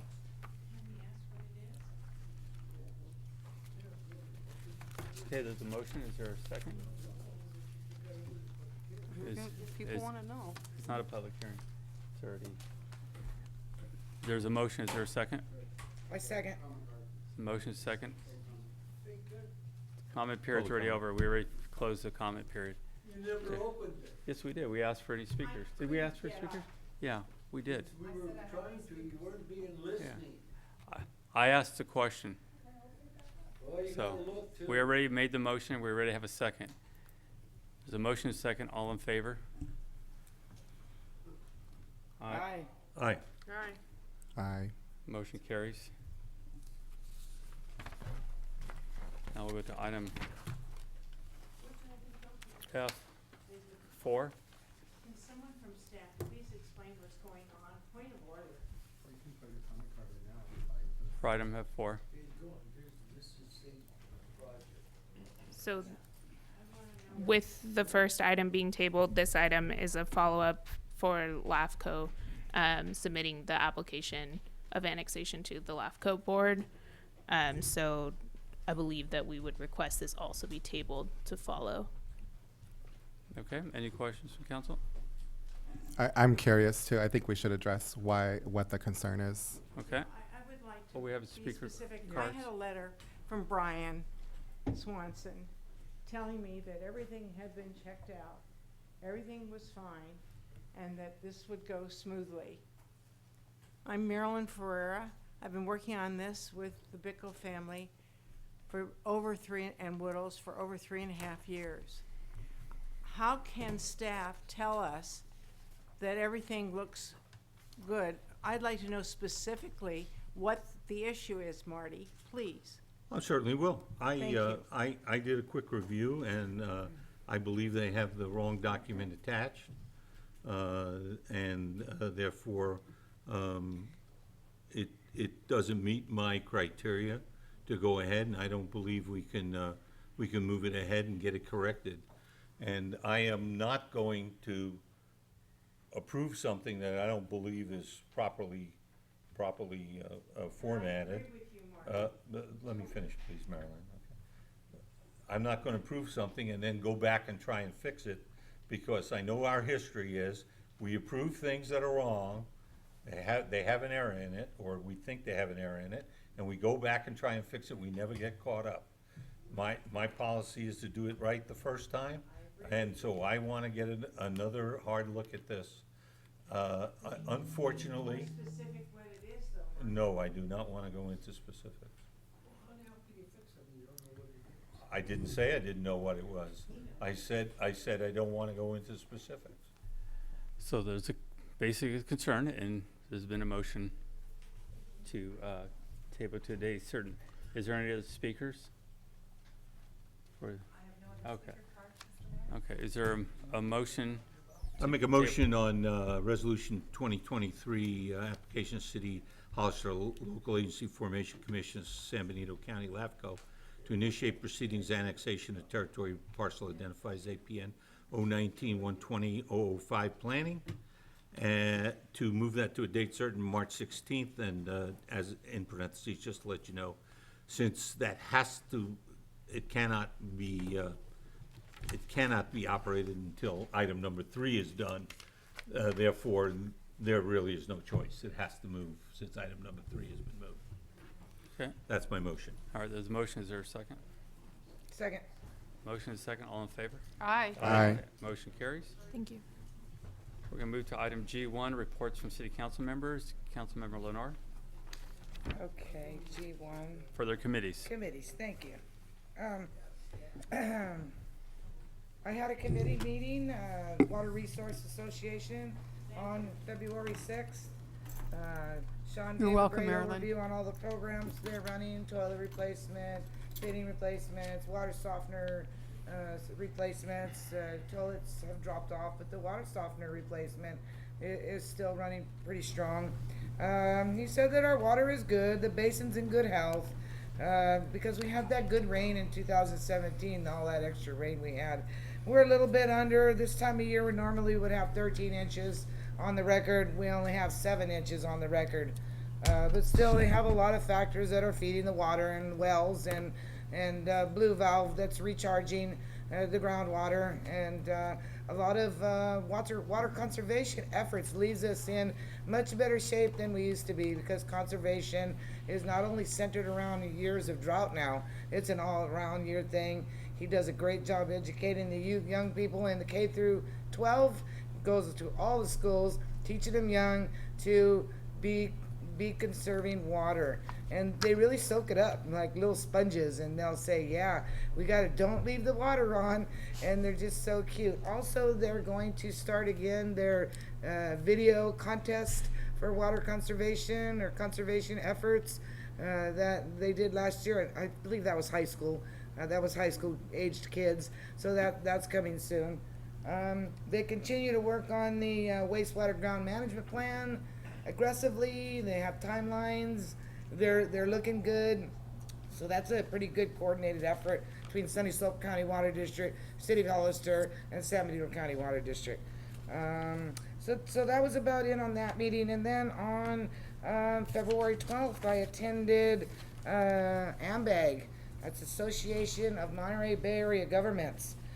They do a lot of transportation planning for the Tri-County, which is San Benito, Monterey, and Santa Cruz counties, as well as our own local COG, who also does how am I trying to say, represents us in transportation issues more than over there, because they realize there's a little difference here, and we have our own COG, so we have good people working on things. One of the things that came forward and we've been waiting for, and I wish Mary Paxton was still around, because they're going to talk about growth forecasts. So they're going to talk about regional growth forecasts. So and they've given out some numbers. What they didn't give yet was the and I know Marty will want to know all this stuff. We have issues here, different things that they use to calculate how much we should grow, and it's related to jobs, and that's one of the biggest things in our area that we don't have a lot of, like some of the other jurisdictions. So I asked them to please be sensitive when they're going to do and it is called, here's what they're going to be doing next. It's a sub-regional disaggregation, and what that is they're going to break it all down, the math all down to each district, each county and city, I believe, what it is that what they think we're going to grow, and I think they were a little high on the last one. So those are coming down the pipe. So I'm sure COG's going to hear all about it. I'll tell you that California's forecast is the population's going to dip. It's not climbing, and it's going to go dipping. There's a few factors, running that. People are moving. It's very expensive, but there'll be more information on the regional growth forecast. And let's see, that's it for those meetings. Thank you. Thank you. Councilmember Resendez. Nothing to report. Vice Mayor Spencer. Nothing to report. Councilmember Richmond. I have nothing to report, but I'd like to, because, there's some time between, I'd just like to look to the future meetings. Councilmember Lenore and I are going to set up meetings with planning to kind of top off the meeting we had about parking downtown, get more information. Also a meeting with the building owners and a meeting with the business owners downtown, so they can get their wax in on us about the downtown revitalization plan and try to come to something. I think we found a number of problems. That's not to foist it off on someone else. Some of them are going to be hard to cure and long term. Some of them maybe we can handle in short term. And the other thing that we're looking forward to having, if it works out, maybe later this week, would be a meeting of the ad hoc committee of the library with the library, people promoting the library who want to report to us the results of the survey they did concerning whether the library has support for a new library here in San Benito County. And before I get off, I want to thank Council Member Lenore, who goes to more meetings by accident than I do on purpose and gets more at them than anybody I ever saw. Thank you very much. Thank you. I met with the promoter of the rally yesterday, as a matter of fact, with Councilmember Resendez also, to get an update on what's going on. Everything's moving along pretty well. He is looking for nonprofit groups in our community that want to help and get paid for that help, help their own budgets that way. And also, they're really working on any of the issues that happened in the past and how they can help the city in any way as far as the process of the application. And maybe if you have time, we can sit down with you and go through that, Mr. City Manager. And just piggyback on that, staff did meet this afternoon with them also. Okay, good. So you've heard some of their ideas and concerns and see what we can do. Make I this. will say I was in meetings while they were in the same meetings. I have Okay. not heard back from them, but Okay. I will tomorrow morning. All right, well, we'll try to get together and No problem. have that discussion. That's all I have. We're going to go ahead and move to the information reports. Councilmember Lenore.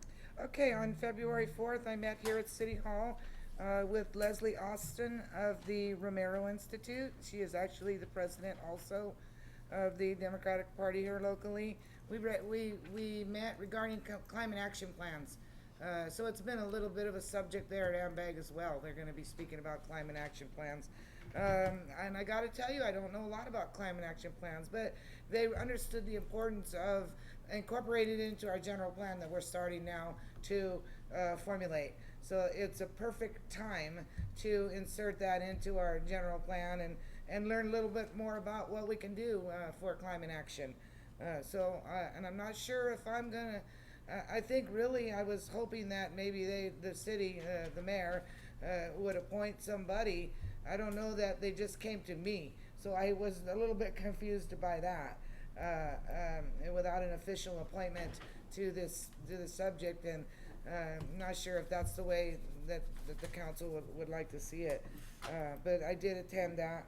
Then my second item is I would like a report on the status of the cannery. Now I know I can't discuss I can't vote on things, but since I'm out of the loop on the closed session, rightfully so, I would like a report in the public about the status of the cannery, because today there was the largest boom I've ever heard. I thought it was an earthquake, and I don't know what happened, but it scared the living daylights out of me and shook my whole house, and to the point where I thought it was a forceful earthquake. It wasn't an earthquake, so I don't know what happened back there, and the street is still closed.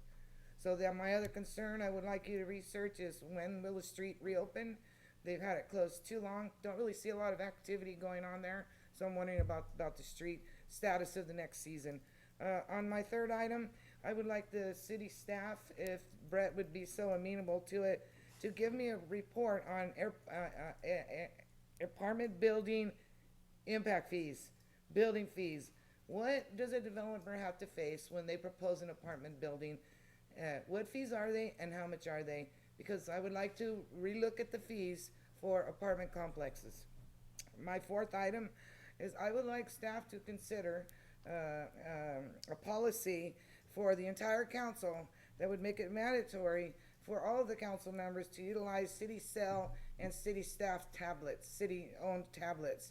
For the sake of transparency, I really think it's very important. And if you're all about transparency, you should not have a problem with that. My last item, 5, is I will be missing my very first meeting on March 2nd. I have plans that I could not change. So I'm going to miss my first meeting since being on here since October 2018. And I apologize, but it couldn't be helped. So if you'll allow me an excused absence, I would very much appreciate it. Did you get all those items? Thank you so much. I'm sorry, Carol, which date? I'm going to miss March 2nd. Thank you. Just deny the request, that's all. Sorry, Carol. Councilmember Resendez. Nothing to report. Vice Mayor Spencer. I too, along with Councilwoman Lenore, attended the meeting with Leslie Austin. She works for Green Power, which is a nonprofit, AMBAG, Monterey, Community Power, Ecology Action, and a number of regional leaders, many who are elected. The topic of the meeting was to discuss our climate plan, which I was happy to remember that our new consulting firm has already put that into our general plan. The strategy to help achieve meaningful climate change mitigation when it is based on greenhouse gas emissions, and it will help us to reduce our carbon footprint on our environment. I'm hoping that if we continue with these meetings, that there is an ad hoc committee, or however you do it, and that Councilwoman Lenore and myself are appointed to this very worthy cause. On February 10th, I attended my juvenile justice commissioners meeting. I am a juvenile justice commissioner for San Benito County. I belonged to this board for 13 years, and we work with San Benito County. Youth live a structured life in juvenile hall. They participate in daily chores, attend school, and participate in a variety of programs. These programs are organized group activities. Some of these activities include garden to table, which I will honestly tell you that I don't want to call them kids, our youth. They are enjoying growing their own vegetables, harvesting them, and then actually preparing salsa. I gotta try some. I can't wait. They also participate in yoga, which I have to say, Kamal Studios, Courtney Evans does go out there and she teaches yoga to our kids out there. A lot of our programs are really good, and we really work hard to make sure that these young men and women, their recidivism rate is low. That's what we are really looking for. Near and dear to my heart. I also met with the city attorney in regards to the tobacco ordinance, where we're still looking at an ordinance where we have proposed that vaping materials and flavored tobacco only go into smoke shops, 21 and over, and a strict 21 and over. However, we are waiting to see what's going to happen at the federal and state level. Federal has already implemented something, I think it's just flavored cartridges. I believe that's correct, Councilmember Spencer. I don't have all those details on my Yes. fingertips. And I do know that the state is also at a point where they are looking at a statewide ban on all flavored tobacco and vaping products. So we're going to keep working on our ordinance just to see what happens at the state level and how long it's going to take. I also want to say that I'm still working with Elaine, and I'm going to butcher her last name, Narcisco. She is the Tobacco Education Program Coalition and Community Engagement Coordinator. So we're still working with everybody to make sure that we have a safe community for our kids, our teenagers, and everybody else. So, other things. I want to know how we are doing on fixing the sidewalks in our community. They are in desperate need of repairs, and I just think that we really need to figure out, if we can't do them all, at least find the worst ones. If we're going to do a scale from 1 to 10, anything above an 8. Let's try to get those fixed, because there's some that are horrible. And then my last one. Member Spencer, are you requesting staff to come back with an update on sidewalks, identifying the worst ones? Yes, I am. Thank you, Christine. Mm-hmm. And then on my last one, this is something I brought up at our last meeting about the speeding problem that we do have in our community. The other night, a community member was at the light at the intersection of Memorial and Sunny Slope. This person had the green light, but saw a car coming, and it did not seem to be slowing down. So this person waited, and it was a good thing this person waited, because that car ran the red light. If this person in the car had proceeded north, she would have been T-boned going east. It would have been a horrific accident. So I just would really like to know where we are with that, and to also say that I will be meeting with a council member from Salinas who is also working on the exact same thing, the red light cameras and whatever else that we can do to slow down the racing, the speeding, all of it. Because like I've said before, we definitely have a problem, and we need to, Chief Reynoso work on it, and I know you are, and I understand, but if I can just get a little bit of an update where we are, if we've even looked. Yes, Councilmember Spencer, we have looked with the assistance of Mike Chambliss. He's already been looking into the same company that's put up the radar cameras that's flashed the speed. Okay. They also offer cameras for speeding. They are rather expensive, and unfortunately, they're not modulars, meaning if they put it in a location and it has a desired effect, and you would like to move that camera to another location, You can't. it can't. Okay. It's a fixed location. We're looking into that further, see if there's any other options in regards to that. We also have inquiries into the locally, if we can enforce certain laws of speeding in unmarked vehicles. As you know, we have very visible police cars. Yes. And it's by design. We want people to know that we're out there and stuff, but it doesn't lend itself to this particular problem. So we're looking into the possibility of using unmarked vehicles to see if that's allowed. They do have to be marked, but the definition is what kind of markings. And I think that might have the desired effect as well. And speaking with Officer Chris Wells, who also sometimes goes out on that zero bike, we're working together and talking to the judge here locally to try to see if we can get any outside the box ideas that could have the desired effect of reducing the speeding and the violations at the intersections. The cameras, the red light cameras, we've looked into that. It's usually a third party or a private entity that partners with the city. They're being used successfully in other cities, but I think that they would have to do a study to see if there is enough traffic and if there is enough violations, potential violations, because the company still they get a percentage of the fines to pay for the cost of having the cameras and the vigilance there. So it would be reaching out to these companies and seeing whether it is feasible for them to be in what intersections in our community. But it is a longer process, and we are looking into that right now. Okay.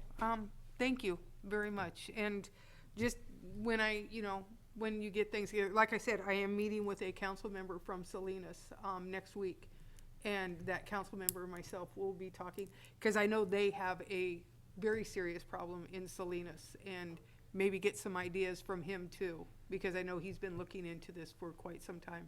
If you would like me at that meeting, just advise me when it is, and I'll be glad to attend along with you. I would love for you to attend, yes. As soon as I find out, I will let you know, and then we can go over it together. Thank you, Chief. And just the last thing, I know Councilwoman Lenore brought it up. I too have had concerns from people about the road closed at the cannery, and why it's been closed so long, since there is nothing happening there. Can we kind of find out what's going on? Because it really should not be closed. Let me rephrase that. I feel it should not be closed because there is nothing going on at this moment at the cannery. Okay, and that's all my reporting. Okay, council members, Richmond? Nothing to report. Okay. Got a couple of things I want to talk about. Just to go back on the vaping, I know the feds, the issue is it would take about 2 years to implement, so a lot of cities are not waiting for the feds, and they're just doing their own ordinance. I think you guys had that ready. It's just a matter of you guys pulling the trigger on this so we get it done, because they realize if they wait for the feds, it's a 2-year deal. So if we're going to do it. If I could say, the reason we're giving a timeline, but if we were to involve an ordinance right now and that does pass, then we have to bring back to the council and do away with that ordinance. Right. So that's why I was just going to recommend that you might want to have that meeting again and make a decision what you want to do, and then because waiting for the feds or the state is going to be a long process, but that's what the choice is. That's what the choice is. Going back, also on the red light cameras, it is something we looked into several years back, and it just did not fit in our town. The National Highway, Pinnacles National Highway, you can't put any red light cameras along the full 25 corridor. And the other ones, they were a little more hesitant because they didn't feel the volume is there to make it worth doing because of the number of complaints that will come from it, first off, and the challenges. And when we did some research, it turned out that a lot of them are just getting thrown out in court. So even the manufacturer didn't really feel it was a good fit for our community at that time. Hopefully we can find a better way, and I like this idea of the unmarked cars and see what we can do there, because they obviously know when you guys are out there. They're taking a drive before they decide to do the drag race. And any way we can help it would be great for the citizens. Any video recording, so at least you know who it is. I mean, I think you guys probably already know who it is over and over again. But something has to be done, because the drag racing on some of these streets is just, somebody's gonna be killed and they're gonna claim, well, I didn't know I wasn't allowed to drag race on city streets. But speaking of the streets and the roads, can we get the update on what is going on for this summer, this year, with all the roads we're working on? Will do. So we're clear on that and make sure we're on schedule. We don't want to end up in a situation where we find out, oops, we weren't ready in time and Correct. we're gonna miss out on that season. So let's make sure we're there. And that is all I have. City manager? Yeah, it was sad to be informed last Tuesday, February 4th, that our past community services director, Clay Lee, had passed away. His services were last Friday, which were well attended. He was a great director for the city. He was very good, a great community member by being one of the assistant coaches for the women's basketball at the high school, and it was just sad to have him pass away. And I would like to request that the council adjourn in his memory. I think it would be a great thing for that honoring of a past employee. Can I say a few words, Mr. Mayor, please? Absolutely.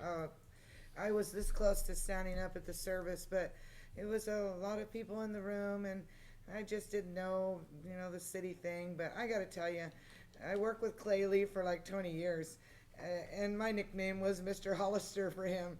He did it all. So many departments. I mean, all kinds of stuff. Recreation, the yard, the HR, anywhere you needed him, he would do it. No job was too little. That's what I really liked about him. No job was too little. He worked with the little guys hand in hand. But he was a dedicated city employee, and I was proud to call him my friend. He really had a great camaraderie with all the city employees. So he was a man that was widely respected and very well liked in the city, but not just the city of Hollister, the whole city community. If you knew Clay Lee, well, you probably liked him. So I just wanted to say to his family, it was an honor and a pleasure to have worked with and known Clay. And I hope that your family, I hope that you're able to heal over this process. And we really do miss Clay Lee very much. Thank you. Thank you. City attorney? Thank you, Mr. Mayor. No report. Okay. Chief? Nothing to report. City clerk? Just a reminder of the ICS class 402 for those of us that are attending tomorrow. Tomorrow? Yep. 8 o'clock, correct? 8 to 12. I could send out another, before I go home tonight, I'll send it. Shoot No, I out have it. another. Just wanna make Okay, sure everybody all right, knew. okay. All right. Yeah. We're gonna move to item G3.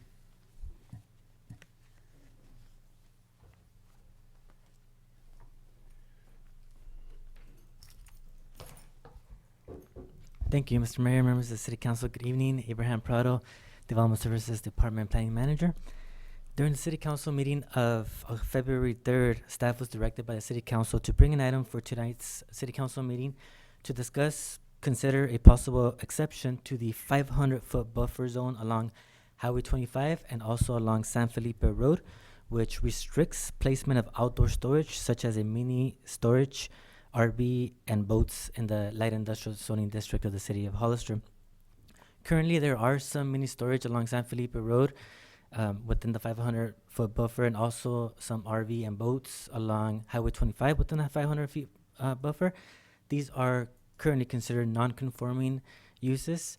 The city of Hollister adopted an ordinance essentially restricting the storage of mini storages or RVs and boats along Highway 25 and along San Felipe Road, and they are permitted by right further away from these 500-foot buffer zones. And so although outdoor mini storage, RV, and boat storage is a permitted use in the M1 zoning district, allowing such storage within the buffer zone would infringe on the implementation of the zoning code. Bless you. So staff requests that the city council discuss the item and provide any necessary direction to staff. Are there any questions? Okay, any questions? A comment. Go ahead. The reason, now I'm a big planning person, right? So I rarely vary from the rules, but in this case, I think we can make a case, and my case is this. Yes, it's in the 500-foot setback, but it's also on San Felipe Road. So it has frontage only from San Felipe Road. It does have a good barrier there of large trees, and trees don't last forever, but I really think the exception could be made that it doesn't front on San Felipe or the Highway 156. And then also, I'm always, and because I've seen this particular development, it's the same one, Crocker's Lockers. I actually watched them building in Gilroy next to the Home Depot because I drove by every Wednesday. One good looking project, and I kept saying, why can't ours look that good? That's really nice looking the whole time they're building it. So I really like that. And then I like to see this empty lot being utilized for something that could possibly be doable and have one less empty lot and one more business in the city of Hollister. Those are my comments. I personally don't think it's a good idea. Exception. There's a reason that happened. You know, we want businesses up front, retail, and going there is going to lead to others saying, well, if they got in, we should get in too. So I think whenever this was written, it makes sense. You know, future development can go in front of it rather than having boats and RVs parked right along or near the main highways. So I personally would just rather stay as we are rather than making changes here. And just to allude to that, Mr. Mayor, we do have, within the last few months, we did have 2 separate applicants within, one along San Felipe Road who is also considering or asking to put mini storage RVs, and another along Highway 25, but we've told them that you can put it anywhere else, just not within the 500-foot buffer, and these were different sites than the one that is being requested tonight. Is this the property that's located, is this property originally have a cannabis use proposed on it, right? That's the same property? That where there was a cannabis application in the past? Is this the I lot would you have had a to check. conflict on, Mayor? Did I have a conflict on? Did you have a conflict on one of the cannabis businesses on Fallon, I thought? No. Just wondering, this is not that property? I don't have any conflict. Actually, we're just actually discussing the buffer zone right now, not the actual property. So Yeah. If we were gonna change it or Okay. not I change understand. Thank you. the zoning. Okay, any other comments on this? Councilmember Spencer? Thank you. Oh, Spencer. sorry, excuse me. Okay. Go right ahead. So right now we have businesses in the 500, okay, let me see if I understand this. The 500-foot buffer zone, is that from the road 500 feet in? From San Felipe Road and from On from Highway 25, Highway 25. 500 feet in, right? So somebody's out there and they have this all set up. We passed this. Does that mean that that company has to move their stuff further in? Or are they granted in and allowed to keep their stuff there? If they're existing, they can keep it. If they would move it, then as long as 180 days pass, Okay. then they can no longer bring it back. But if they have it right now and they move it, if they bring it back within 180 days, they're allowed to keep a non-conforming use. as long as there's no life safety issues.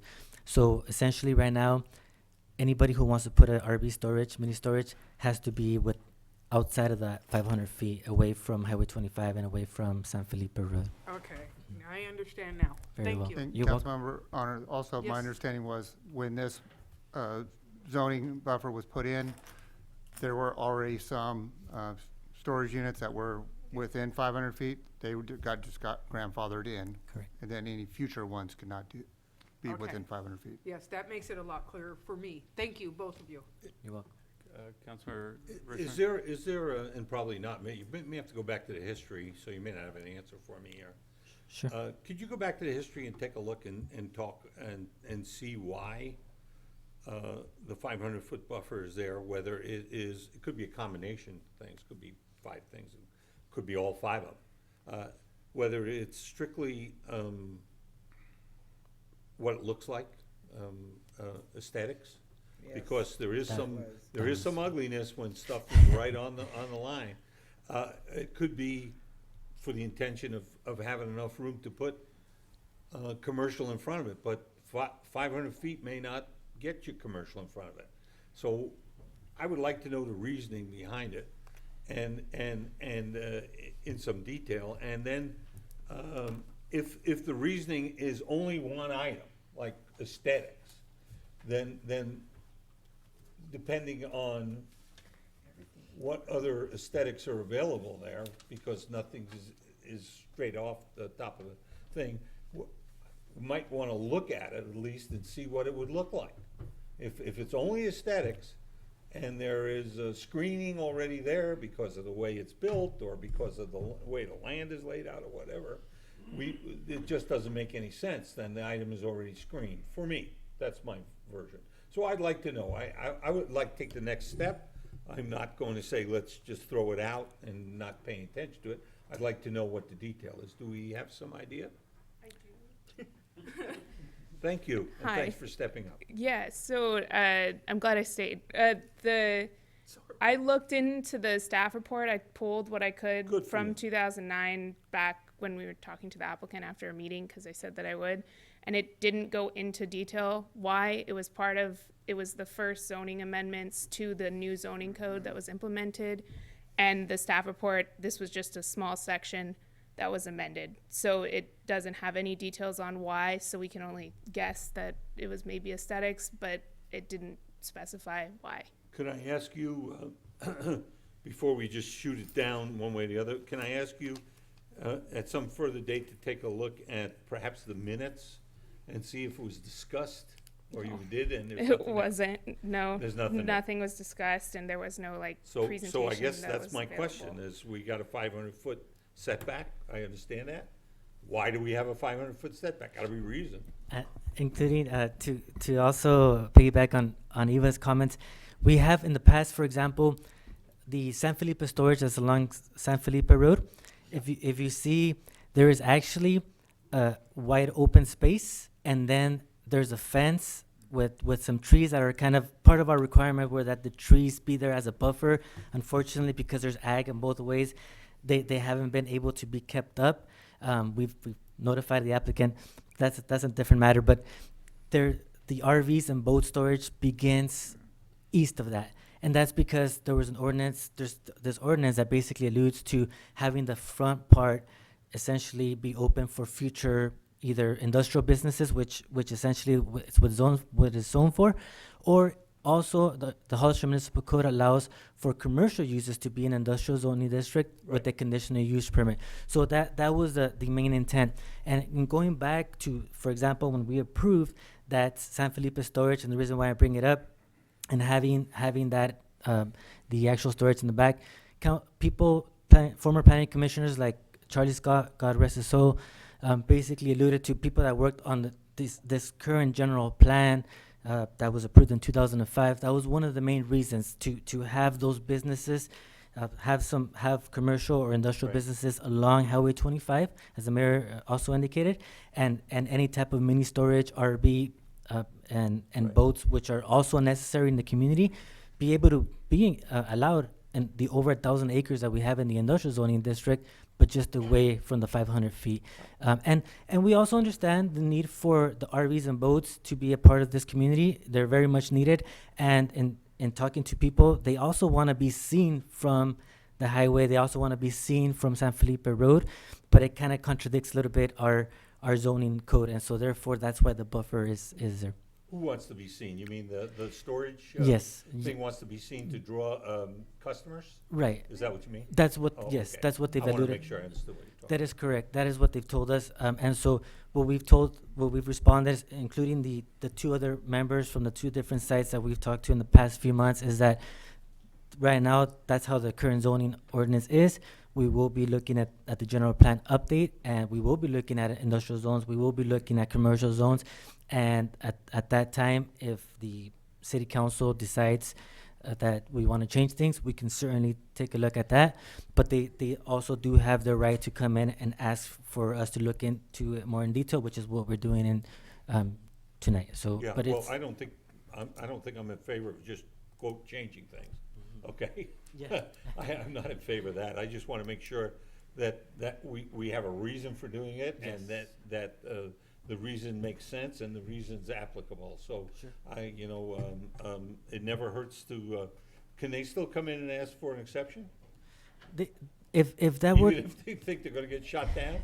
So the reason they would come in to ask for an exception from the council is because, again, as mentioned, there's other people online as well that would probably want to jump into that exception. They can say, for example, that front part of San Felipe Storage, they're the ones that came also and asked, and we told them your resolution of approval was only for the back with the condition that states that the front would be for future industrial uses that are consistent, buildings or commercial, and then at that point you would be able to do all frontage improvements, sidewalk, curb, gutter. We did a deferred improvement agreement, and so if this applicant or this potential applicant was successful in having you as a council say, yeah, let's try to work with an exception, so then the next steps would be either looking into possibly amending the zoning code.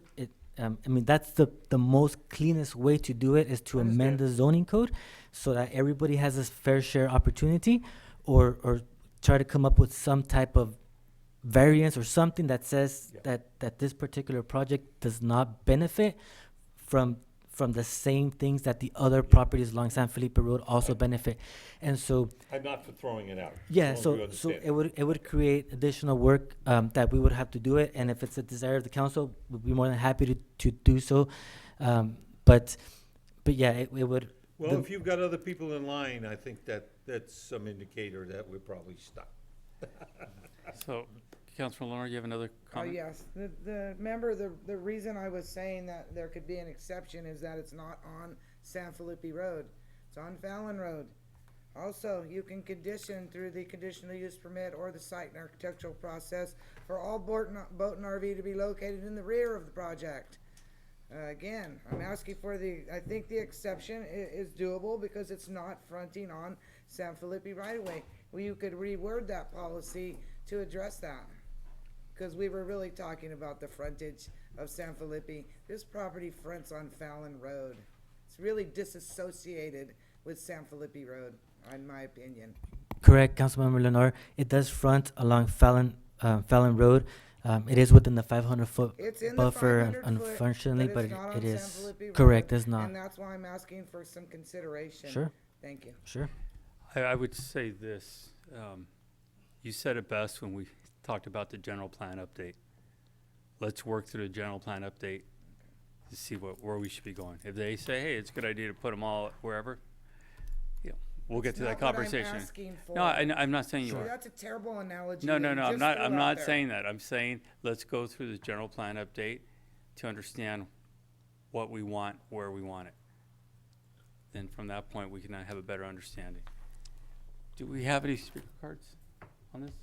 I have no speaker cards. I have one more question. Go ahead. Well, I don't want to drive you nuts, but it's live and learn, If someone wanted to come in and formally ask for a waiver, just saying, well, I have no RV parking and whatever, and it's only 4 units, whatever it is, would they be going through the planning commission first? Yeah, if they want a waiver, we would try to classify it to a specific entitlement through the Hollister Municipal Code. Right. And the one that would probably fit closest to a waiver would be a variance. And the only way that the variance can be granted is if there are findings that can essentially prove that the property that the variance is gonna be under. For some reason, there's a cliff there, whatever it is. Right, you know. exactly. But where do they go is what I'm asking first. Do they come here first, to the city council, or do they come to the? They would come planning to the commission? planning department. They would come to the planning department, and if staff felt that we can help them Yeah, okay, and make then where would findings, it go after the planning department? then we would schedule a public hearing. First of all, we would review it in staff. We would have Right. all the different staff members, including police, fire, engineering, everybody take a look at it. Then we would get a consensus from everybody saying, look, we like the plan the way it is. However, there needs to be Or we conditions don't of like it, approval, whatever. or we don't like it. But if you make a modification to it with this condition, we would be okay with it. So then we wrap it all up, do a staff report, draft resolution, and we take it to the planning commission.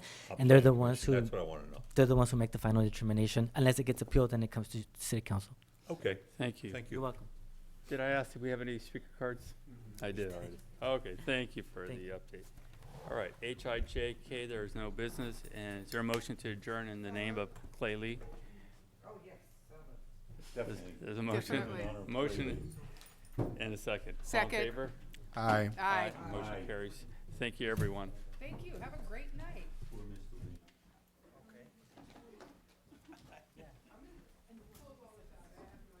Hey, can't win them all. Hey, Brian, I do wanna go out to San Felipe, I do wanna go out to San Felipe because there are some that are putting RV and boats to the front that are not grandfathered. I noticed, the Galaxy, they got something going on there. So, like, maybe we'll take a little run through there.